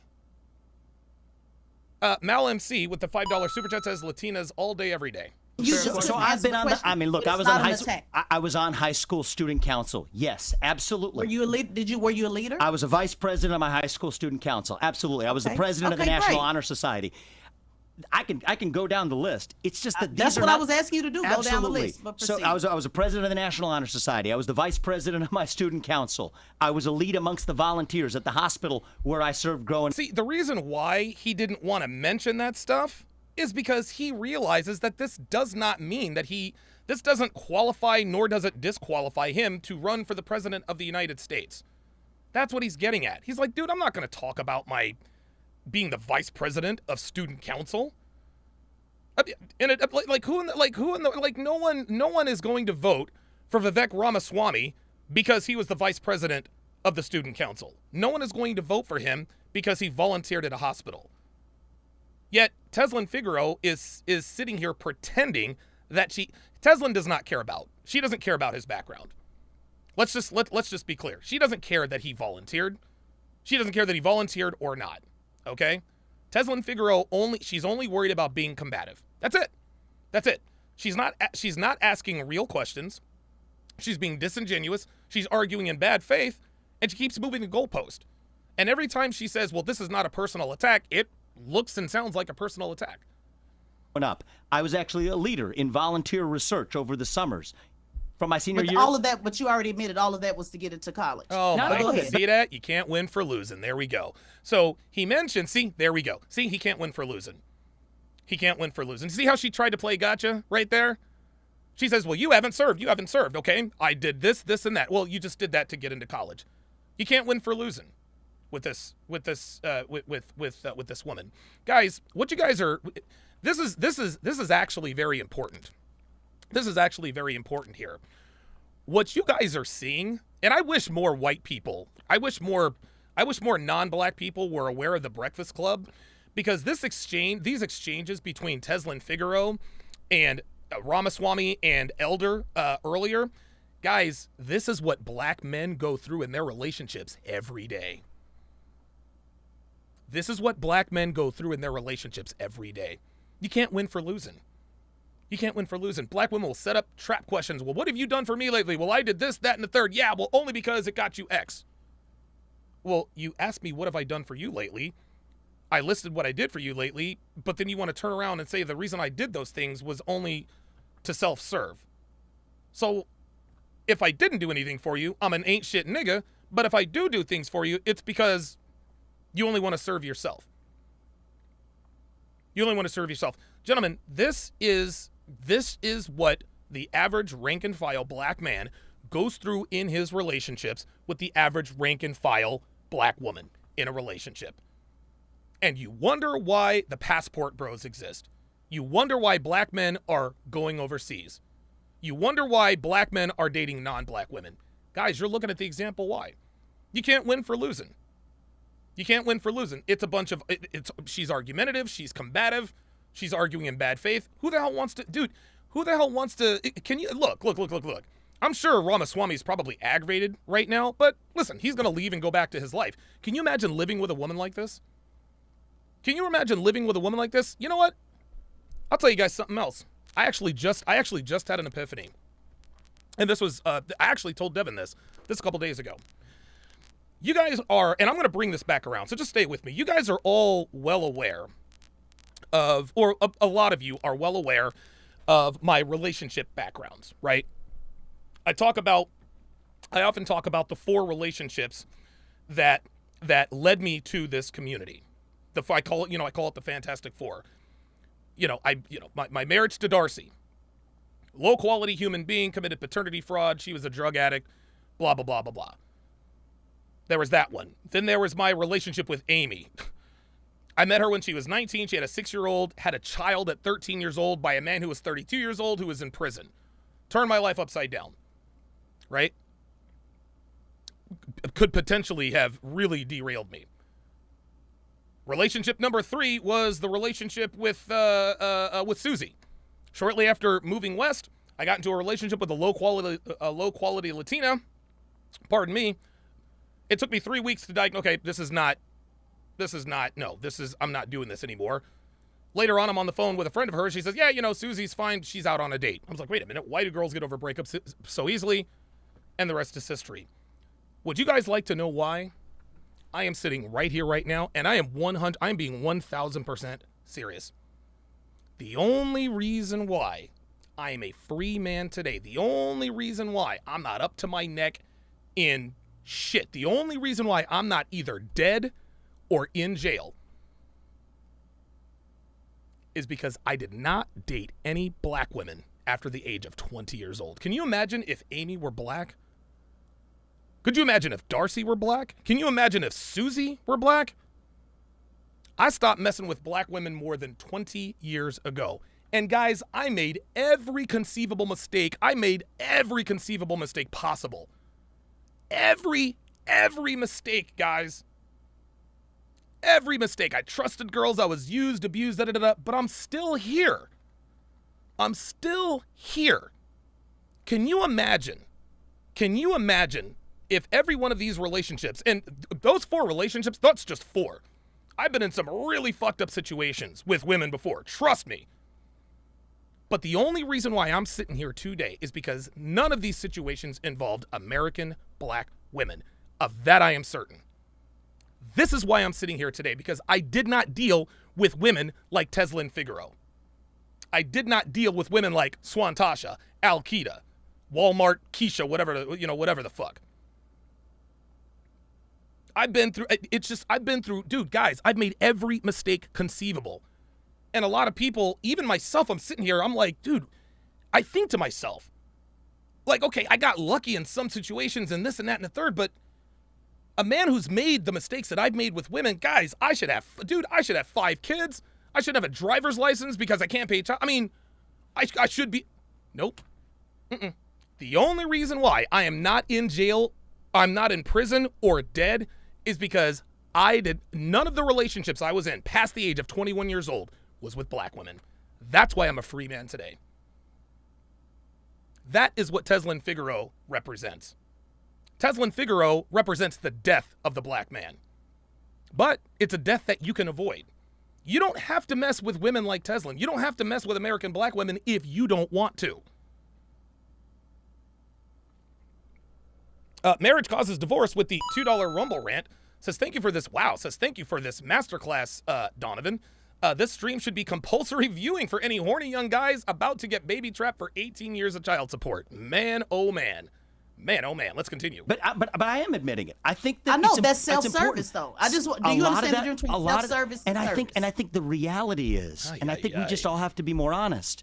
When many high school students are serving today, not all of them, but I think let's smoke it out. I don't like that structure where we actually mix service with self-interest. And I don't like the structure of somebody saying somebody need to give service as a veteran. I don't like the structure of somebody going to the highest office of the land and have not served anybody at any. According to who? See, Tezlin Figaro is trying to paint this narrative that Ramaswamy has never been of service to anyone. She's trying to put that out there to disqualify him as a candidate. It's not working. It's not working. Newsflash, Ms. Figaro. You are not the judge, the jury, or the executioner. You're just not. You're not. You're not smart enough for that. You don't have this. You don't have enough brain power. You are too dumb to disqualify someone to run for president. You do not have the intelligence level to do what you think you are doing. Time unless it was self-serving. So this is where we just have two different ideologies. And I know your goal is to come here and get into. Here's my perspective. That's why we got different perspectives. Two guys, you got to leave in 5 minutes. I know. I'll let them wrap up. Let me just say one thing: here's my vision of the run for presidency, and this is why I say I'm an open book. Is my job is to make sure people in this country know who I am and what I stand for. Attaboy. And I think that very few politicians on either party actually get that job done. So what I say is I'm an open book about who I am and what I stand for. Whether the people of this country want to vote for me, that's their question, not mine. That's their job to determine, not mine. And you're free not to vote for me. I expect you won't, and that's okay. Right. But I'm doing my job in the 3 books I've written over the last year, in the conversation I'm having with you guys, being far more honest than any politician that I know in the last 10 years in this country. And I think when I say we want to fix corruption, you don't know what the first step is? The first step is actually people being honest. Whoa. Wow. Wow. Wow. Wow. Wow. Wow. This woman has done her level best to just outright disrespect this dude. And he has handled it with class, professionalism, and grace. He brought it right back around. Okay, so even if it was self-serving, that's part of fixing the system. Let's not reward high school students on the back end for volunteering by using it as a resume booster to get into Harvard or Yale or whatever. No. Let's just make them volunteer just because they want to. There you go. It makes perfect sense. And look, for Ramaswamy to admit, yeah, you know what? The reason I volunteered wasn't because I wanted to clean up bedpans. It wasn't because I actually, it was because I knew it was a resume builder. A lot of people do that. A lot of people do this, myself included. That doesn't mean I'm selfish. That doesn't mean I'm on some PR campaign. So you guys know me. You know what I stand for. I haven't hit back on that. Whether the people in this country want to vote for it, that's their choice. Do you want to unite the country? I do want to unite the country. So why is one of your marquee campaign proposals making sure black people can no longer benefit from affirmative action? See, here's the thing. It's actually been a disastrous experiment over the last 60 years. Thank you. Thank you. The most profound thing that Larry Elder said when he was sitting in that chair He said the Democrats want to give you something for nothing. That's where they have failed Black America. The Democrats want to give you something for nothing. They want to give you jobs you're not qualified for because of the color of your skin, which is quite literally the opposite of what Dr. Martin Luther King's vision was. He said, I want people to be judged by not by the color of their skin, but by the content of their character. Affirmative action is in direct opposition of what Martin Luther King said. Quite literally. When companies have quotas to meet with persons of color and minorities, that literally goes directly against what Dr. Martin Luther King talked about. I've seen the impact that it's had. Unlike a lot of other executives, I've had senior executives in my company who happen to be black, senior executives in my campaign who happen to be black. I actually went to a majority or close to majority black school 1st through 8th grade. There isn't a single one of those black kids or black colleagues that could not have achieved. Okay, so looks like YouTube has cut us off. So come on over to Rumble, and we'll finish the rest here. Everything I have in my life. I firmly believe that to be true. And I have seen the unfair discrimination behind closed doors, the things that people will say behind closed doors, about somebody who would have had that position anyway. There you go. But was unfairly tarred with the taint of saying they got it because of a race-based quota system. I think that's unjust to everyone across the board. There you go. And I think the right way to do this is actually ensure equality of opportunity, educational access. Imagine not getting a job. Imagine getting passed over for a job that you are clearly qualified for in favor of someone who is just there for a quota. Imagine that. Imagine that, guys. Imagine being passed over for a job because someone else needed to fill a quota. Imagine that, guys. And this is what Ramaswamy is talking about. It's incredible. Oops. Sorry about that. Access at an early age, which, by the way, we don't have in this country. Right. Starting at an actual young age. How about doing that in a way that's agnostic to race? That way we prevent seeing one another on the basis of a color of our skin, but we actually solve the real inequalities that we have when it starts with inequality of opportunity, starting with education. So my view is, I think my approach is actually going to be more successful in lifting up more black Americans than have been the Lyndon Johnson approach of actually using race-based quota systems. Wow! Whoa! Don effing DeMarco. Don effing DeMarco. And I think it's very interesting that they shut down my stream. I did one just like this on Wednesday. I did one just like this. Oh, wait. I'm sorry. Oh, yeah. Wednesday. I did one wow, it's Friday already. Jesus Christ. Happy Friday, everybody. I did a stream just like this one on Wednesday. I was able to get all the way through it. But now they have blocked the live stream. My guess is that somebody from the Breakfast Club probably was watching this live stream and really didn't like what they heard.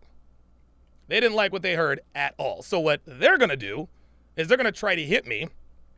They're going to try to hit me with this copyright stuff. I already said it. Fair use, fair use, fair use. It is what it is. Let's go. So if the Supreme Court does rule on affirmative action and they do ban it, who do you feel it benefits versus who it hurts? I think that it helps everyone if they end race-based affirmative action in college admissions. I think it will literally help everyone in different ways because it restores merit in the United States. Are we perfect in ensuring equality of opportunity? No, we're not. The fact that kids are trapped by the zip code in which they're born, determining where they go to school, is a problem. Which is why I favor universal school choice in this country, which has actually done more to help black Americans than has any affirmative action program. What's your thoughts on people saying that you got Don Lemon fired? I think that the New York Times reported. Do you see? Every time he crushes, he will crush the question. They have no answer. They have no answer for his rebuttal. And then they try to hit him with another gotcha question. What does Don Lemon have to do with affirmative action? See, all of these questions are just designed to try to make Ramaswamy look bad. They're trying to make Ramaswamy look bad. But what these numbskulls don't understand is that they're actually helping his campaign. I mean, dude, we should look at that. Dude, after this, we're going to look at the comments. The comments are overwhelmingly in favor of Ramaswamy. It's incredible. And you want to know something? Man? You want to know something? I'll tell you this. More politicians, more Republicans should come on to this platform. More Republicans should come onto the platform. I think Donald Trump should come onto the platform. They would never do that. They would never let him on. But dude, every time a Republican candidate comes on, they end up helping their campaign. So listen, shout out to the Breakfast Club. The Breakfast Club has really sort of indirectly become, a Republican stronghold in terms of what do they call it? Free advertisement campaign. This is free advertisement, man. This is free marketing. They wanted to try to make this dude look bad, and he is destroying them. Big Caesar says they are intellectual lightweights. I'll go one further. They're fucking dumb. All three of them. You actually had a woman sit here and compare the fact that that resolved the problem of teachers snatching papers in the 5th grade. We don't even know if that's true, to what he's done with his company, saving lives. It's crazy. That I had an open debate with Don Lemon. What CNN wanted to do with that is their choice. My view is, though, we need to start saying in public. Very good. The things that people are otherwise saying in private. There you go. There's a gap right now in the country. Let's Yes, admit it. Democrat, Republican, it doesn't matter. Be careful with that, because a lot of people in your party going to start saying nigga out loud. So, I don't.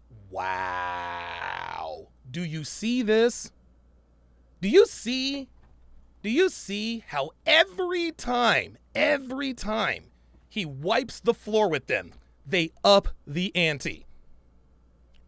What do you say to people? You don't believe in affirmative action. He completely destroyed him. What do you say to people who think you got Don Lemon fired? He said, look, man, CNN wanted to do the debate. What they decided to do with it is up to them. And then proceeded to explain. And now this dude is going to say, watch out, the Republicans going to start calling you nigga. Wow. I don't think so, actually. And I would certainly hope not. I would condemn it if they do. I would condemn it if anybody does. All right? But what I think is we need to close the gap between what people say in private. Wow. This dude, here's what this dude just did. This was some Pernell Whitaker type defense. Clearly Charlemagne hit him with an unexpected kidney shot. That's for sure. He certainly caught Ramaswamy by surprise. Ramaswamy took a breath and overcame it. Watch how smooth this is. Let's admit it. Democrat, Republican, it doesn't matter. Be careful with that, because a lot of people in your party going to start saying nigga out loud. There it is. Okay. All right, cool. That's the only tell. He's like, okay, really? Took a second. Now watch. I don't think so, actually. And I would certainly hope not. I would condemn it if they do. I would condemn it if anybody does. Very good. I'm going to tell you what, man. Dude. Anyone who can come in here and do this, I'd love to see him in a debate. I would love to see them in a debate. I really would. Because if you can survive this, you can survive anything. All right. But what I think is we need to close the gap between what people say in private. Just got him. Now, Charlemagne ain't got shit to say. He's like, I'm going to start saying nigga. Ramaswamy said, you know what? I don't think so. And if they did, I would condemn it. And then gets right back on topic. Good for him. Private and what they say in public. That allows us to air our differences, and then we actually find unity that way. That's actually what I think unites the country, not creating this culture of hush-hush, right? Say one thing in public and a different thing in private. And I do reject Don Lemon's premise. What did he tell me on set? He said, you can disagree with me when you have black skin and you've lived in this country, whatever ethnicity you are. But explain it sir, to me. I just reject that. I think we should. But sir, let's just use a really. Here we go. Here's more disingenuous. You can always tell she's going to argue in bad faith when she furrows that eyebrow. Of just what everybody said. You said, people can have difference of opinion. They can have, you want to unite people. I gave you a difference of opinion as a veteran, and you came back and said that I was personally attacking you, and that is a way of gaslighting. He didn't say. I'm sorry. Did Ramaswamy? See, now she's putting words in his mouth. Ramaswamy has never, he never, ever said, you just attacked me. That's not what happened. The thing that Tezlin Figaro just said was a lie. It was not true. It was not true. It just wasn't true. Now she's just making stuff up. And basically, trying to set the idea that I was true. against you when I just had, that's the statement you made. No, and what I'm saying is. No, that's not the statement he made. Ramaswamy never said you are personally attacking me. That's not what happened. Instead of us just having the debate, because see, I didn't talk about colors, which you probably expected when you came in here. I did not. Well, that's fine. I didn't talk about color. I didn't get all emotional about your vision, because I really wanted to just talk about what you've done in service, because you yourself has raised service as the number one thing. There she goes. What, like, now we're all the way back to service. What does that have to do with what they were just talking about? That what people need to do in order to participate in the country that my there it is. ancestors built. That my ancestors built, that I vowed to die for. See, this is where she's trying to position herself. What she's trying to do, she's trying to position herself as someone who is qualified to ask these kinds of questions. Well, I served in the military. I served my country. My ancestors built this country, so I have a right to disrespect you. What you guys are seeing is the black female id run amok. Okay? This is obviously a black show, but this woman has been allowed to just run roughshod all over the guests. She's been nothing but disrespectful. She's been disingenuous. She's argued in bad faith, and she doesn't really know what she's talking about. Yet, DJ Envy and Charlamagne the God just kind of sit there and, okay, all right, whatever. And you said that I personally attacked you. So just to give you some advice, if you're going to say, hey, let's have difference of opinion. When did he say he personally attacked her? Or she personally attacked him? Be able to discuss. I loved everything you did. I loved the whole thing. Because I had a question that it was a personal attack. Because it was. I don't think a question. I think this is great, because you know what I said. What's the job? Did you say personal attack? What's the job? Sure is everybody needs to know who a candidate is and what they stand for. That's the candidate's job. Whether you vote for them or not, that's your choice. Did you say I personally attacked you, or did I hear it wrong? I just want to make sure. I did not say you personally attacked me. No, I said we have actual good. I wanted to know whether or not we were actually able to. You said sit around for 20 years. I said I didn't sit around for 20 years. But that's okay. Yeah, see, he never said she personally attacked him. But even if he did, what does that prove? Do you see see, Tezlin doesn't have anything to stand on. She tries to play gotcha with inconsequential things. Did you or did you not say I personally attacked you? What difference does it make? What difference does it make? It doesn't matter. This is ridiculous. I think that, you know what? If somebody's running for U.S. president, I want to say this. Well, you can't handle the heat. You stay out of the kitchen. So we'll come in and we'll handle the heat. This is unbelievable. He can't get a word in edgewise. Personal attacks. You did say personal attacks, though. So let's be honest. Remember, that's your shame, insults, guilt, and the need to be right. She cannot let it go. She can't let it go. You did say personal attacks. Okay, well, you know what? If you did say personal attacks and we all know that he didn't, then I guess that just disqualifies him to be the president of the United States. Number one thing, being honest. And I agree with you. I know you have to go, but I do disagree on which. Oh, boy. That's the move. That's the move, guys. Uh-oh. It's about to go down. Right before he asked Larry Elder about his nigga wake-up call, he said, I know. Oh, one of Devin's books got here. That's what Devin does. That's her hobby. She reads. Right before he asked Larry Elder about his nigga wake-up moment, he said, I know you have to go, but CigarMan85 with the $2 Rumble rant says, I thought she didn't care about service titles like the mayor and the governor because black don't run the system. Wow, right. What you said about affirmative action, because I feel like without that legislation, I don't think black people stand a chance. We had to create the legislation to even have a chance. And I don't know why you have faith that without that legislation, things will be fair or on equal footing for black people. I think that most people who benefit from affirmative action are the immigrants who came after Kennedy's immigration reform in the 60s. They are not descendants of slaves. They are people who came as immigrants like my parents did. And so I just think it is a broken system to say that you look like someone to whom a bad thing once happened and you're going to be favored over someone who looks like someone who once did a bad thing. You think your parents would have gotten the same shot without that legislation? I mean, so it turns out that Asian Americans, Indian Americans don't benefit from. You want to take away something that benefited your parents, which directly benefited you. See, here's what I'm saying is whether or not it's in our past, the question is how do we actually move forward Thank you. as one nation? And I do not believe it is with race-based quotas. I believe it is economically empowering all Americans. I think that. Okay, hey, look, man. Okay, then that's just a fundamental disagreement between the two.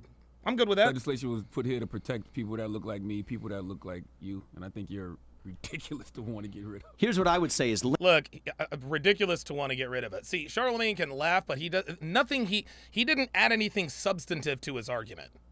Lyndon Johnson's Great Society that this was part of, right? So affirmative action was part of it. There was a broader set of policies designed to help Black Americans, I think, have been disastrous. Whoa, that is exactly what Elder Black said. Americans That's right. and all Americans. There it is. The welfare system, it's just like Larry Elder said. Larry Elder says, I remember, I grew up in the inner city. I remember these social workers knocking, coming door to door. Would you like to marry? Well, not would you like to. Would you like benefits? What, there's no man in the house? Okay, free food, free education, free health care, blah, blah, blah, blah, blah, blah, blah, blah. Well, sir, it wasn't disastrous for you. And what Charlemagne is saying is your parents benefited from it. They did not. I mean, as a point of fact, that's false. Indian Americans do not benefit from affirmative action. No, that's not as a point of fact. No, that's not as a point of fact. Because without the liberties that Black folks have fought for, which has basically immigrants have been able to prosper in this country because of that. But we're not going to go there. Let's just. Oh, there we go. See, but we're not going to go there. Well, you just went there, Sweet Cheeks. Let's just say they benefited from being able to have the freedoms that Black people fought for. That's the bottom line. And in turn, it benefited you. And then your answer a moment ago. What the hell does that even mean? Was, well, let's not talk about stuff in our past. See, once it benefited you, you were able, you moved on. See, that's why you guys want to get real. Let's get real. My parents were. That's why the heart of a service. No, sir. Because the Black people hadn't fought. Yeah, we gotta get real. My grandparents lived. They lived in a colonial society. Britain colonized where my grandparents lived as well. But I think that I don't do well by seeing myself as a victim of the white man because. There it is. Thank you. Thank you. Thank you. Thank you. My parents grew up in a nation that colonized our race, and I'm not going to look at myself as the victim. That's the overall point. We can sit here and bitch and moan about the past. But if you look at yourself as a victim, everyone else is going to look at you as a victim. He absolutely just crushed them. Wow. Actually, Great Britain happened to have colonized where my grandparents were actually colonized. I think you were victorious. That's moving the goalposts. I think you were victorious. I know what benefited your parents when they got here. That's right. What benefited all of us is the fact that we have a free country. Where anybody is free to achieve what they want. I don't know what they came to this country with not a lot of money. What benefited them was hard work and dedication. My dad faced layoffs when he was growing up at GE. Right. He went to law school at night to be able to keep his job. What did that teach me? Affirmative action benefited him? I don't think affirmative action benefited him. Absolutely not. No, affirmative action didn't benefit him. He worked his ass off. He went to law school. That's what happened. I think hard work and dedication benefited him. And that's part of what I want to share with all Americans. I want to make this the country where no matter who you are and what your skin color is, you get ahead with your own hard work and commitment and dedication. Thank you. Thank you. That is exactly the point. That is exactly the point. You get ahead not on the color of your skin, but the content of your character. He has to go, guys. And that's what I want for America. One more thing. You told a voter that you were open to ending foreign aid to Israel. Then it was reported that it was a misunderstanding. What happened with that? Yeah, it was. That was a false reporting, actually. So I think. You never said that? No, I did not. I said that I was open to actually a broad strategy of disengagement from the Middle East. Mm-hmm. My general view is we fought a lot of pointless wars for a very long time. Ukraine's the pointless war of the moment, and I think that the United States needs to disengage from parts of the world if it does not advance American interests. China's the top threat that we face. That's right. And we actually need to prioritize that in our foreign policy. Very good. All right. Well, we appreciate you for joining us. I appreciate you guys having me. How do I say? I don't want to say your name right. Huh? Do you mean that? I do mean that, actually. Because are you kidding me? Dude, Charlemagne, I'm just going to say it. Dude, Charlemagne the guy, dude, really? Really? He said, thank you for having me. Do you mean that? What are you, are you looking for a fight? Dude, this is insanity. He's being cordial. Hey, DJ, hey, thanks for coming on. Thank you for having me. Charlemagne, do you really mean that? What? I just don't this is, It's like if you are not a pro-black, then you are just rotten to the core. Nothing you say is the truth. Everything is agenda based. Do you really mean that? Are you kidding me with this? We don't do this enough, Okay. right? Yeah. So I do mean that, and I will come back if you guys will have me when I'm in New York City. Absolutely. Of course. Because to your point, the Republican debates will be way worse. By the way. It's not- Oh, no, they will not. Oh, no. The Republicans, see, now here's Charlemagne now trying to add fuel to the fire, right? So Ramaswamy ducked right around that, handled it beautifully. Hey, no, I really do mean it. We need to do this more. And I would love to come back if you'll have me. And of course, now that puts them on the spot. Oh, yeah, we'd love to have you. Just understand the Republican debates are going to be a lot worse. No, they're not. This was not a debate, Charlemagne. This was not a debate. This was a clown show. That's what this was. This was a clown show. Nobody learned anything. The only thing anybody learned is how much of a fucking clown you are, how much of a fucking clown Tezlin Figaro is. DJ Envy,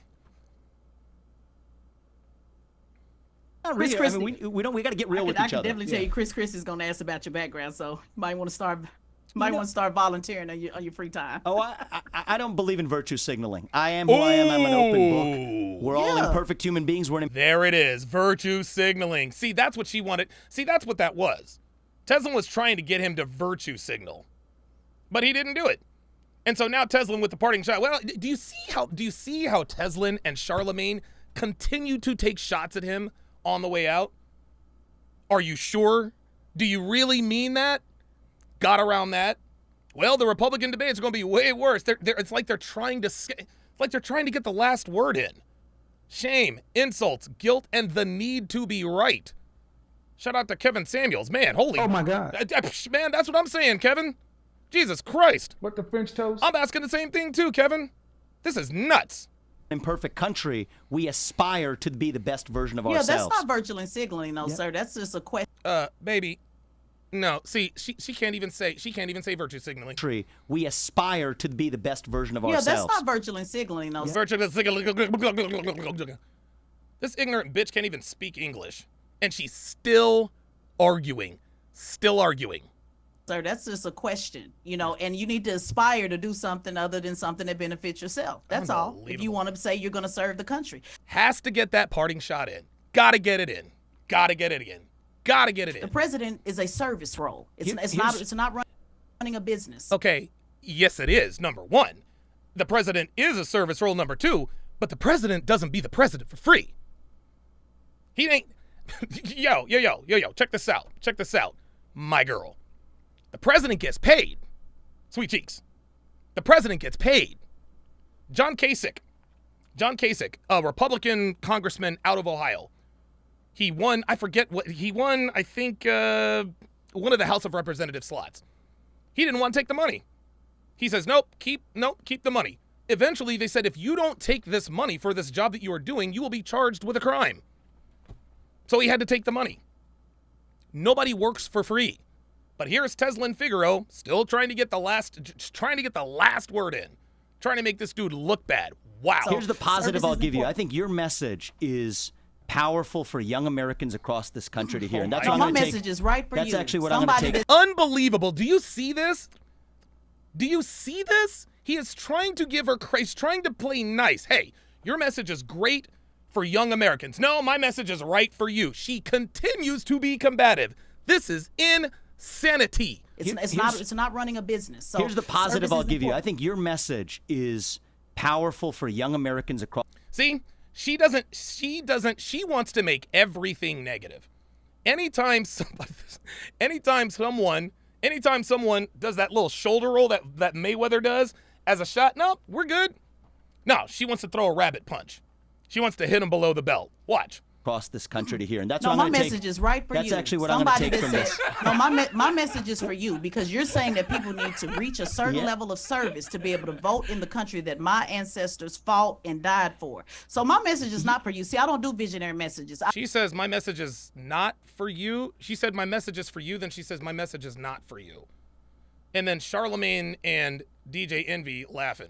Watch. This country to hear, and that's No, what my I'm going to message take. is right for you. That's actually what Somebody, My message is right for you. Watch. I'm going to take from this. No, my message is for you because you're saying that people My message is for you. need to reach a certain Yeah. level of service to be able to vote in the country that my ancestors fought and died for. So my message is not for you. See, I don't do See, my message is not for you. See, she keeps like, she can't even keep her words straight here. visionary messages. I do direct, straight shot. The host of Straight Shot, No Chaser. My message for you is if you're going to require people to be a certain age to vote, you should have been able to meet that. My message for you is if you're going to say that if you can't do that, if you can't pass the test, then you need to be able to provide service to your country. You should have been able to My provide message service to you your is if country. you disagree with me, you don't have to vote for me, but I respect your view, and we need to actually Yeah. have a country where we need Oh, to have no, this debate in a absolutely way. not. Look, see, there it is. See?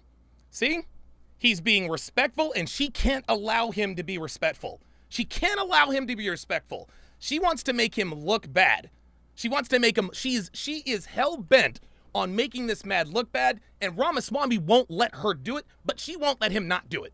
Watch. I in a voted way for that you. I doesn't just did an personalize it. interview. That's all. I just wanted to point out the discrepancies on your platform versus what you've actually done because What that do I does want matter. for the country is I grew up in this country, and I want to actually I want this for lead you. the Here she goes. She can't even let him talk. next I generation to be want this proud. for you. Well, I See, appreciate, but I want it for I you. appreciate you wishing want that this for for me. you. And Yeah, I want it for I'm you. in this because I actually want to give back to a country that, yes, has allowed me to succeed in it, and I want to And make I- sure that the and I next want you generation to of be a Americans lives leader. that same dream. Thank you very And much. as a veteran, I appreciate want that. you to be a leader, and I want you to serve this country before you tell everybody else they got to serve it. That's all. We just have a difference of opinion. He's not telling everybody else they got to serve it. Appreciate your opinion. Thank you. Is Vivek? Thank you. Did I say that right? You wanna It's tell Vivek. them where to Vivek donate to your campaign. Ramaswamy. Yeah, it's Vivek Ramaswamy. You visit Vivek2024.com. You'll learn Oh, Vivek, I'm sorry. more about the campaign, and if the ideas speak to you, then come on and sign up. All right, it's the There it is. Normatives nailed it.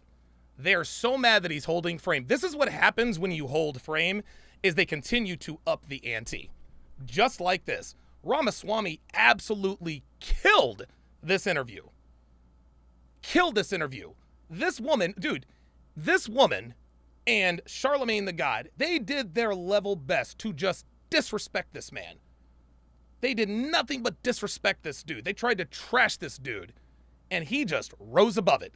And every time he rose above it, they got more and more upset. Unbelievable. Breakfast Club. Good morning. Appreciate it, guys. Wake that ass up. Wake that ass up. I actually do like the introduction to Breakfast Club. Wake that ass up.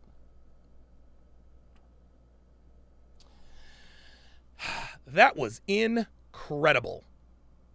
That was incredible. That was incredible. I'm going to tell you what, this to me is, I think this was worse. I think this was worse than the Larry Elder interview. Shout out to ROFLO1804 with the $1 Rumble Rant says, Rumble Rant says, Tezlin shows about as much as good faith and positivity as Joe Biden shows cogent thoughts on the regular.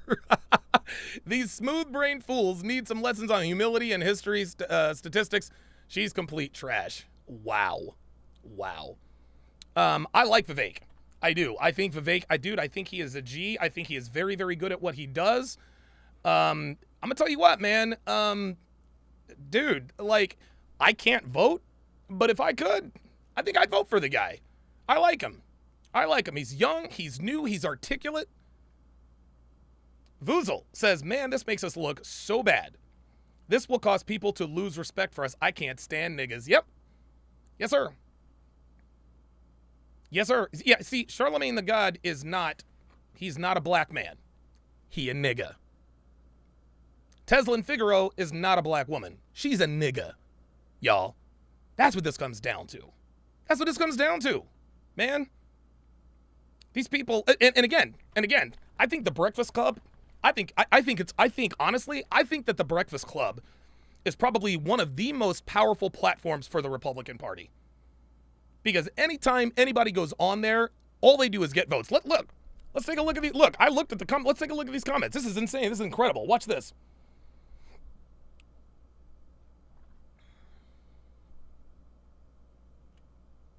Oops.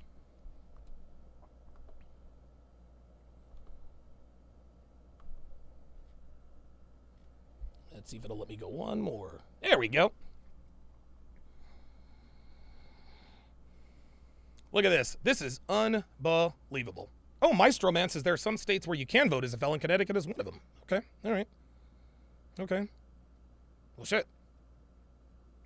The fact that this woman views fifth grade class president as a measure of leadership, then founding and running a $100 million business is all you need to know about how valuable her opinion is.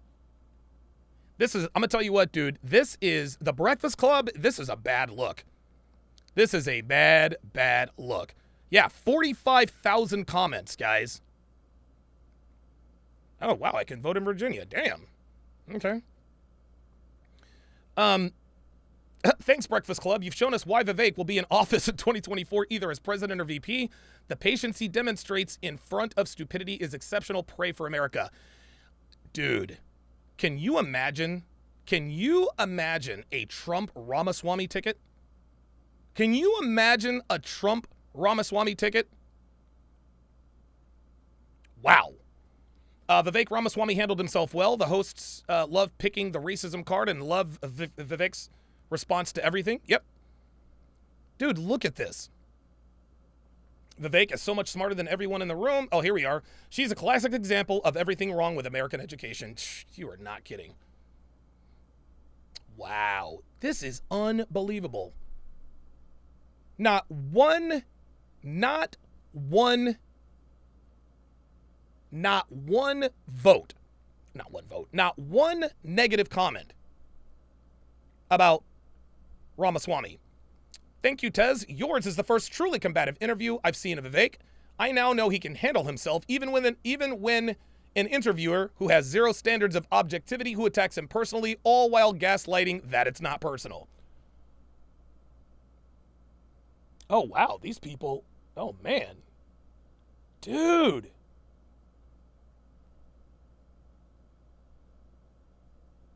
This nigga's falling out on the floor.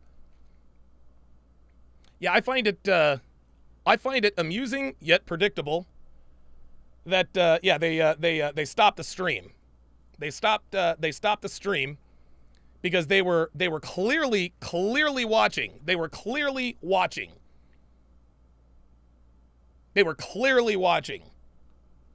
And they know, dude, listen, man, I'm not no political expert, but I'm damn good at what the fuck I do. I am damn good at what the fuck I do. I don't catch everything, but I don't miss much. I don't miss much, man. Vivek, I've created life-saving medicine. Tez, but have you ever stopped someone from snatching papers in the 6th grade? Wow, this is incredible.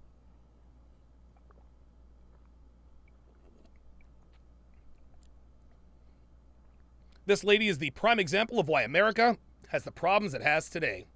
I cannot believe this. Vivek explaining to them why it's important to take pride in our country is like explaining calculus to a goldfish.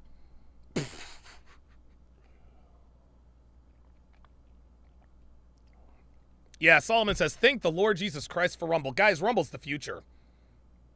Rumble's the future, guys. What I was doing on YouTube, gentlemen, it was perfectly legal. I was giving a cogent, clear analysis on another platform. And what happens? Somebody can just snap their fingers and stop it. I mean, I don't know that that's freedom of speech. I don't know that that's freedom of speech. YouTube is going to have YouTube is going to have a big problem on their hands pretty soon, man. If they don't watch it, dude. Yeah, Rumble ain't going nowhere. Rumble ain't going nowhere. It's incredible. Not many people could handle the idiocy displayed on that show with as much patience and humility as Vivek. He has my vote. There you go, man. Dude, this was crazy. The Breakfast Club's pathetic attempt to smear this man's campaign actually makes me want to vote for him. He definitely has my vote. 3,700 likes. You see? Let's read some of these replies here. Same here. This one backfired on. The problem is... Wow.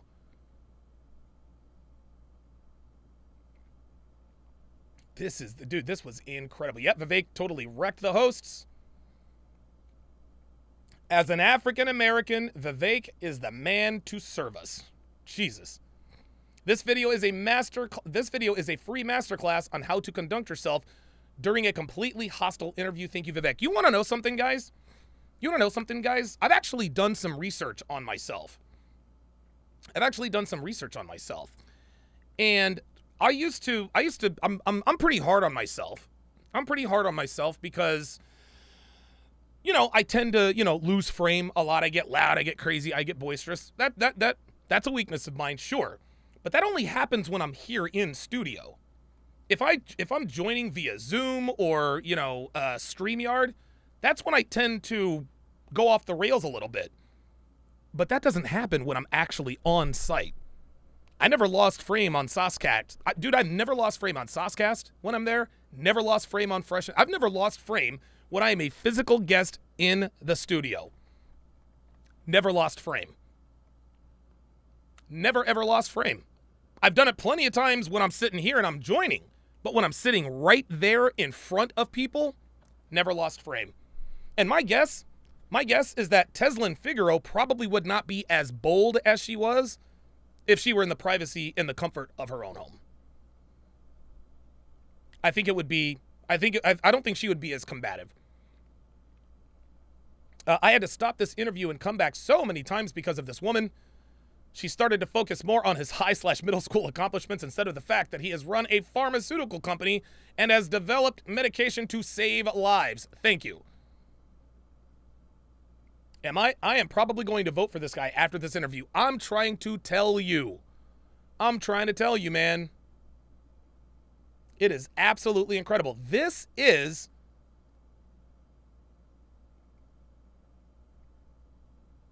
I'm telling you. I think that the Breakfast Club is the Republican Party's unpaid marketing team. Vivek, I've led companies, I've developed medicines, 5 of which are FDA-approved products today. One of them is a life-saving therapy in kids, 20 of whom died by the age of 3 if they're not treated. 70% of them now live lives of a normal duration. Another one is for prostate cancer. The woman, yeah, but were you ever class president? Did you stop a teacher from snatching papers? There you go. Oh, look at this. Look at this. This is how this conversation might have gone. Interviewer, have you ever led your team to victory royal in a Fortnite squad game, Mr. Vivek? Vivek says, I own a biotech company that has literally saved the lives of millions. Interviewer, okay, I didn't ask you that. How did your dodgeball team do in 5th grade? Vivek says, what? The interviewer, so basically you only brag about money. Vivek says, nobody mentioned money. Interviewer, when I was 12, I talked back to my teacher. Your turn. Oh my God, that's great. You failed the test, by the way. Ay, ay, ay. You know what? Honestly, man, I think they got to keep her on the show. They got to keep her on the show. Dude, keep her on the show. Keep her on the show, man. Yeah, this is funny. None of these, see, look, this was a month ago. That's still up. Right? Like all kinds of people have their response videos up on this. But let a black man speak critically about the Breakfast Club, and yeah, we're going to shut you down. All right. Thank you, Breakfast Club, for inadvertently shining the spotlight on. Come on now. Never mind. Thank you. Ignorance versus intelligence. This is insane. I don't see one negative comment about this guy, dude. I really don't. Wow. Oh, here we go. As a black man, this interview embarrassed me. I'm a veteran, and when I hear somebody mention that they are a veteran so much, I think that they are self-centered and they demand respect. You joined the Air Force, ma'am, known for being pencil pushers. Good to know that a majority of people did not like how they did this interview. It was just straight up one-sided attack on the guest. Wow. Yeah, Cigarman85 says Tezlin is going to get Trump and Ramaswamy. Dude, I'm telling you. Dude, honestly, you know what they should do? You want to know what they should do? The next Republican debate. Who's with me? The next Republican debate. The next Republican debate should be hosted by Tezlin Figaro. And I'm not even joking. I'm not joking.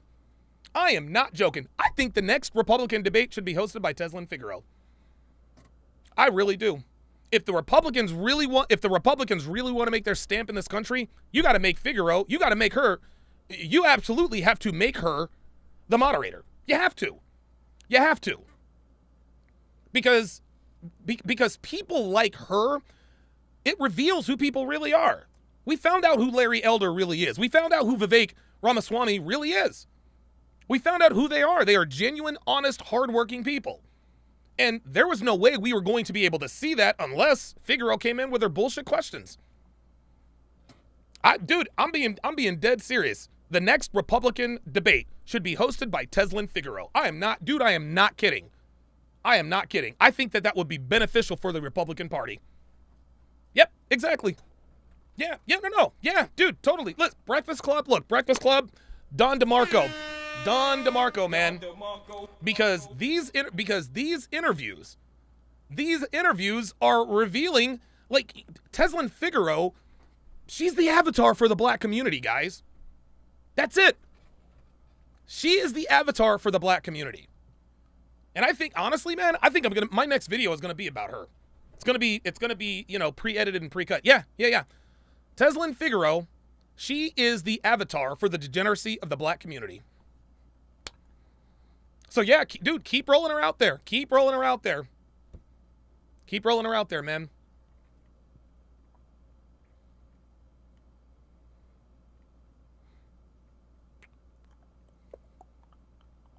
Let's read a few more, and then we'll bring an end to this. There's not going to be a dating show breakdown today, guys, because I've got something I have to take care of here in about a half an hour. While she was dripping with anger and viciousness, his calm demeanor compared her blindness to her own ignorance. You know what? It's weird. I can now barely say the word ignorant because I say ignorant so much. I say ignorant way too much, and I'm like, oh shit, what happened? Nope. There we go.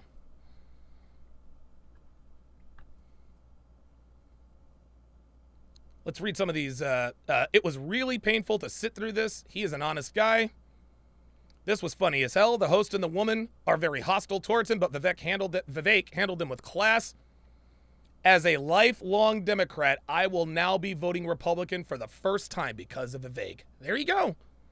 There you go, man. Dude, this is... Guys.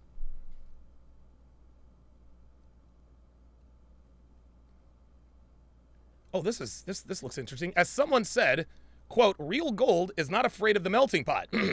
Breakfast Club, and specifically the lady interviewer, has shown the world what a gem of a person Vivek is.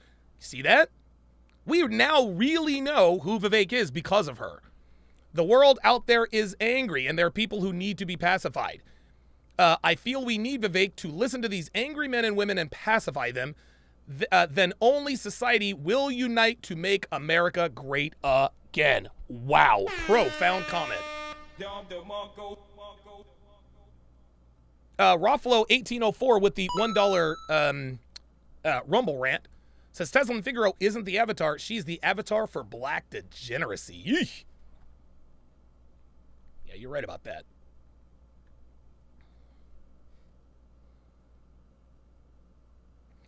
Here's another one.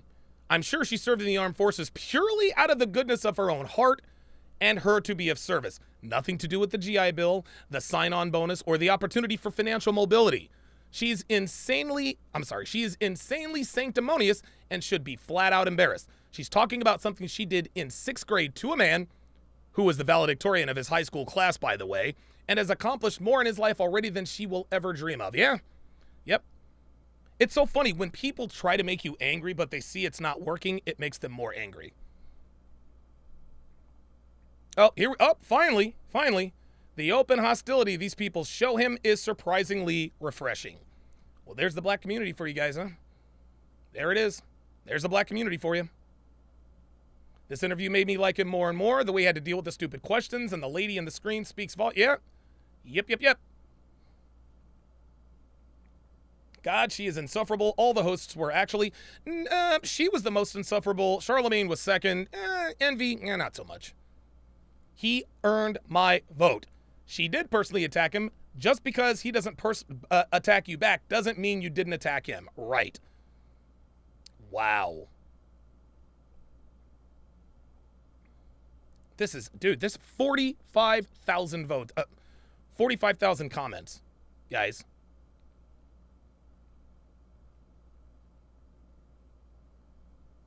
Never argue with stupid people. They will drag you down to their level and beat you with experience. Hi. Boy, that was something. That was absolutely something. So I'm gonna start. I'm gonna start following. I'm gonna start following this guy. I really am. I'm gonna start following this guy because I think that he is him, Larry Elder. You know, we know all we need to know about Trump. We all want Trump in the White House. We all want Trump in the White House. But in case, somebody decides to try to screw him over, we've got Ramaswamy and Elder. So, honestly, any combination of those three candidates, Trump, Ramaswamy, or Elder, I don't care who's the president. No, any one of those three. Any one of those three.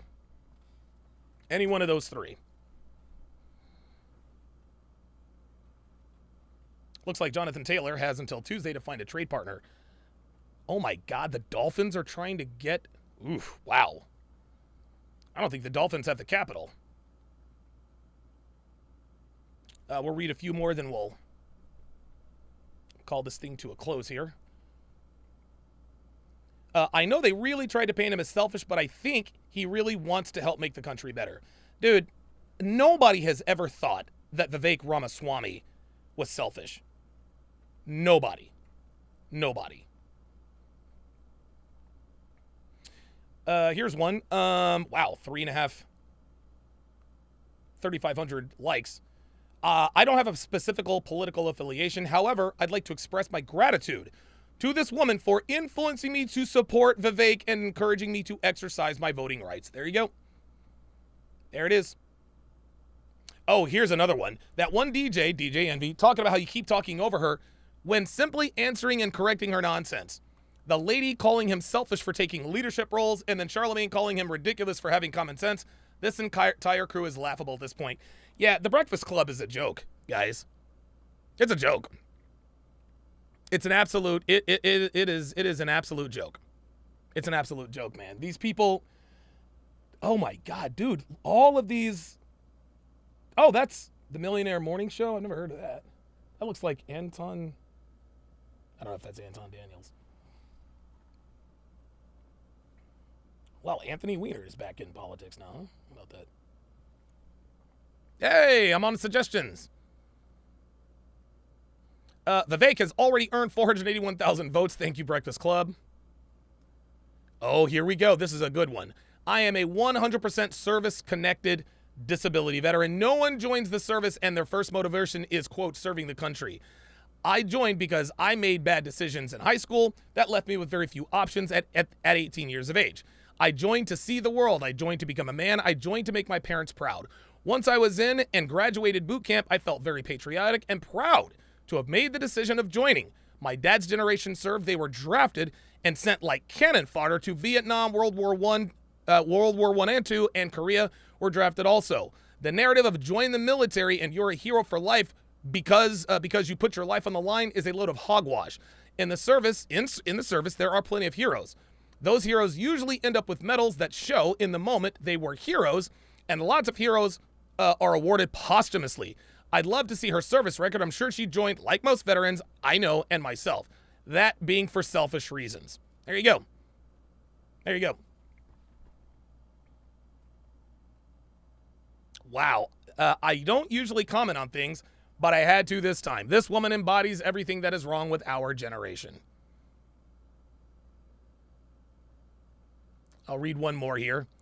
Charlemagne the God and DJ Envy took a huge L in intelligence level as they let that lady run riot.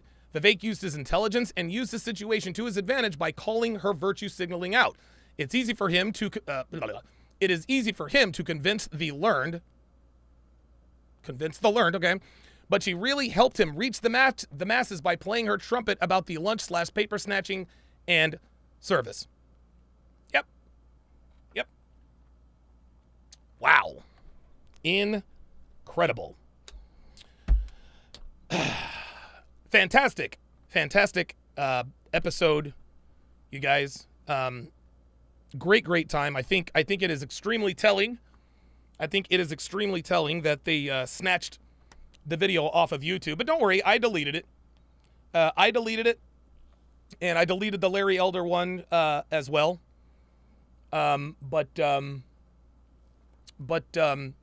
yeah, that what that shows me, that had nothing to do with YouTube. That had nothing to do with YouTube. That had everything to do with one of the members of the Breakfast Club watching this. It was either Charlemagne, it was either Charlemagne or it might have been Tezlin Figaro, maybe somebody from their staff. But they are clearly, I was clearly on their radar. I'm clearly on their radar. So, well, that is going to do it for this, the 1003rd edition of TSR Live. My thanks to my subscribers, my members, my Sharpe Streams, my patrons. Thank you guys very, very much for watching. Have a great weekend, and we'll see you.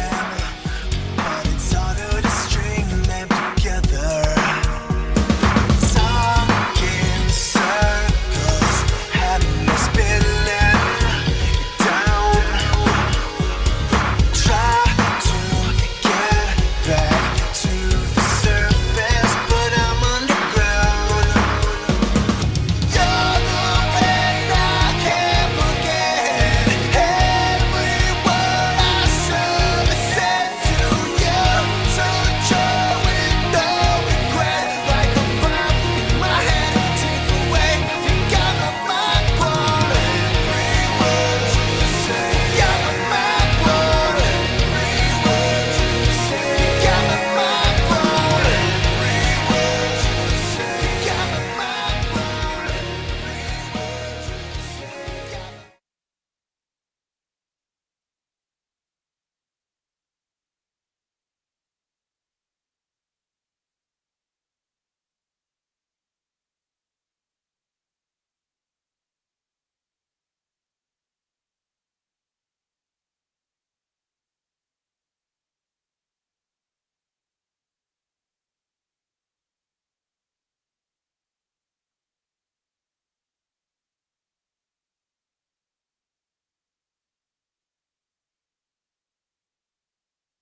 in the morning. The Breakfast Club.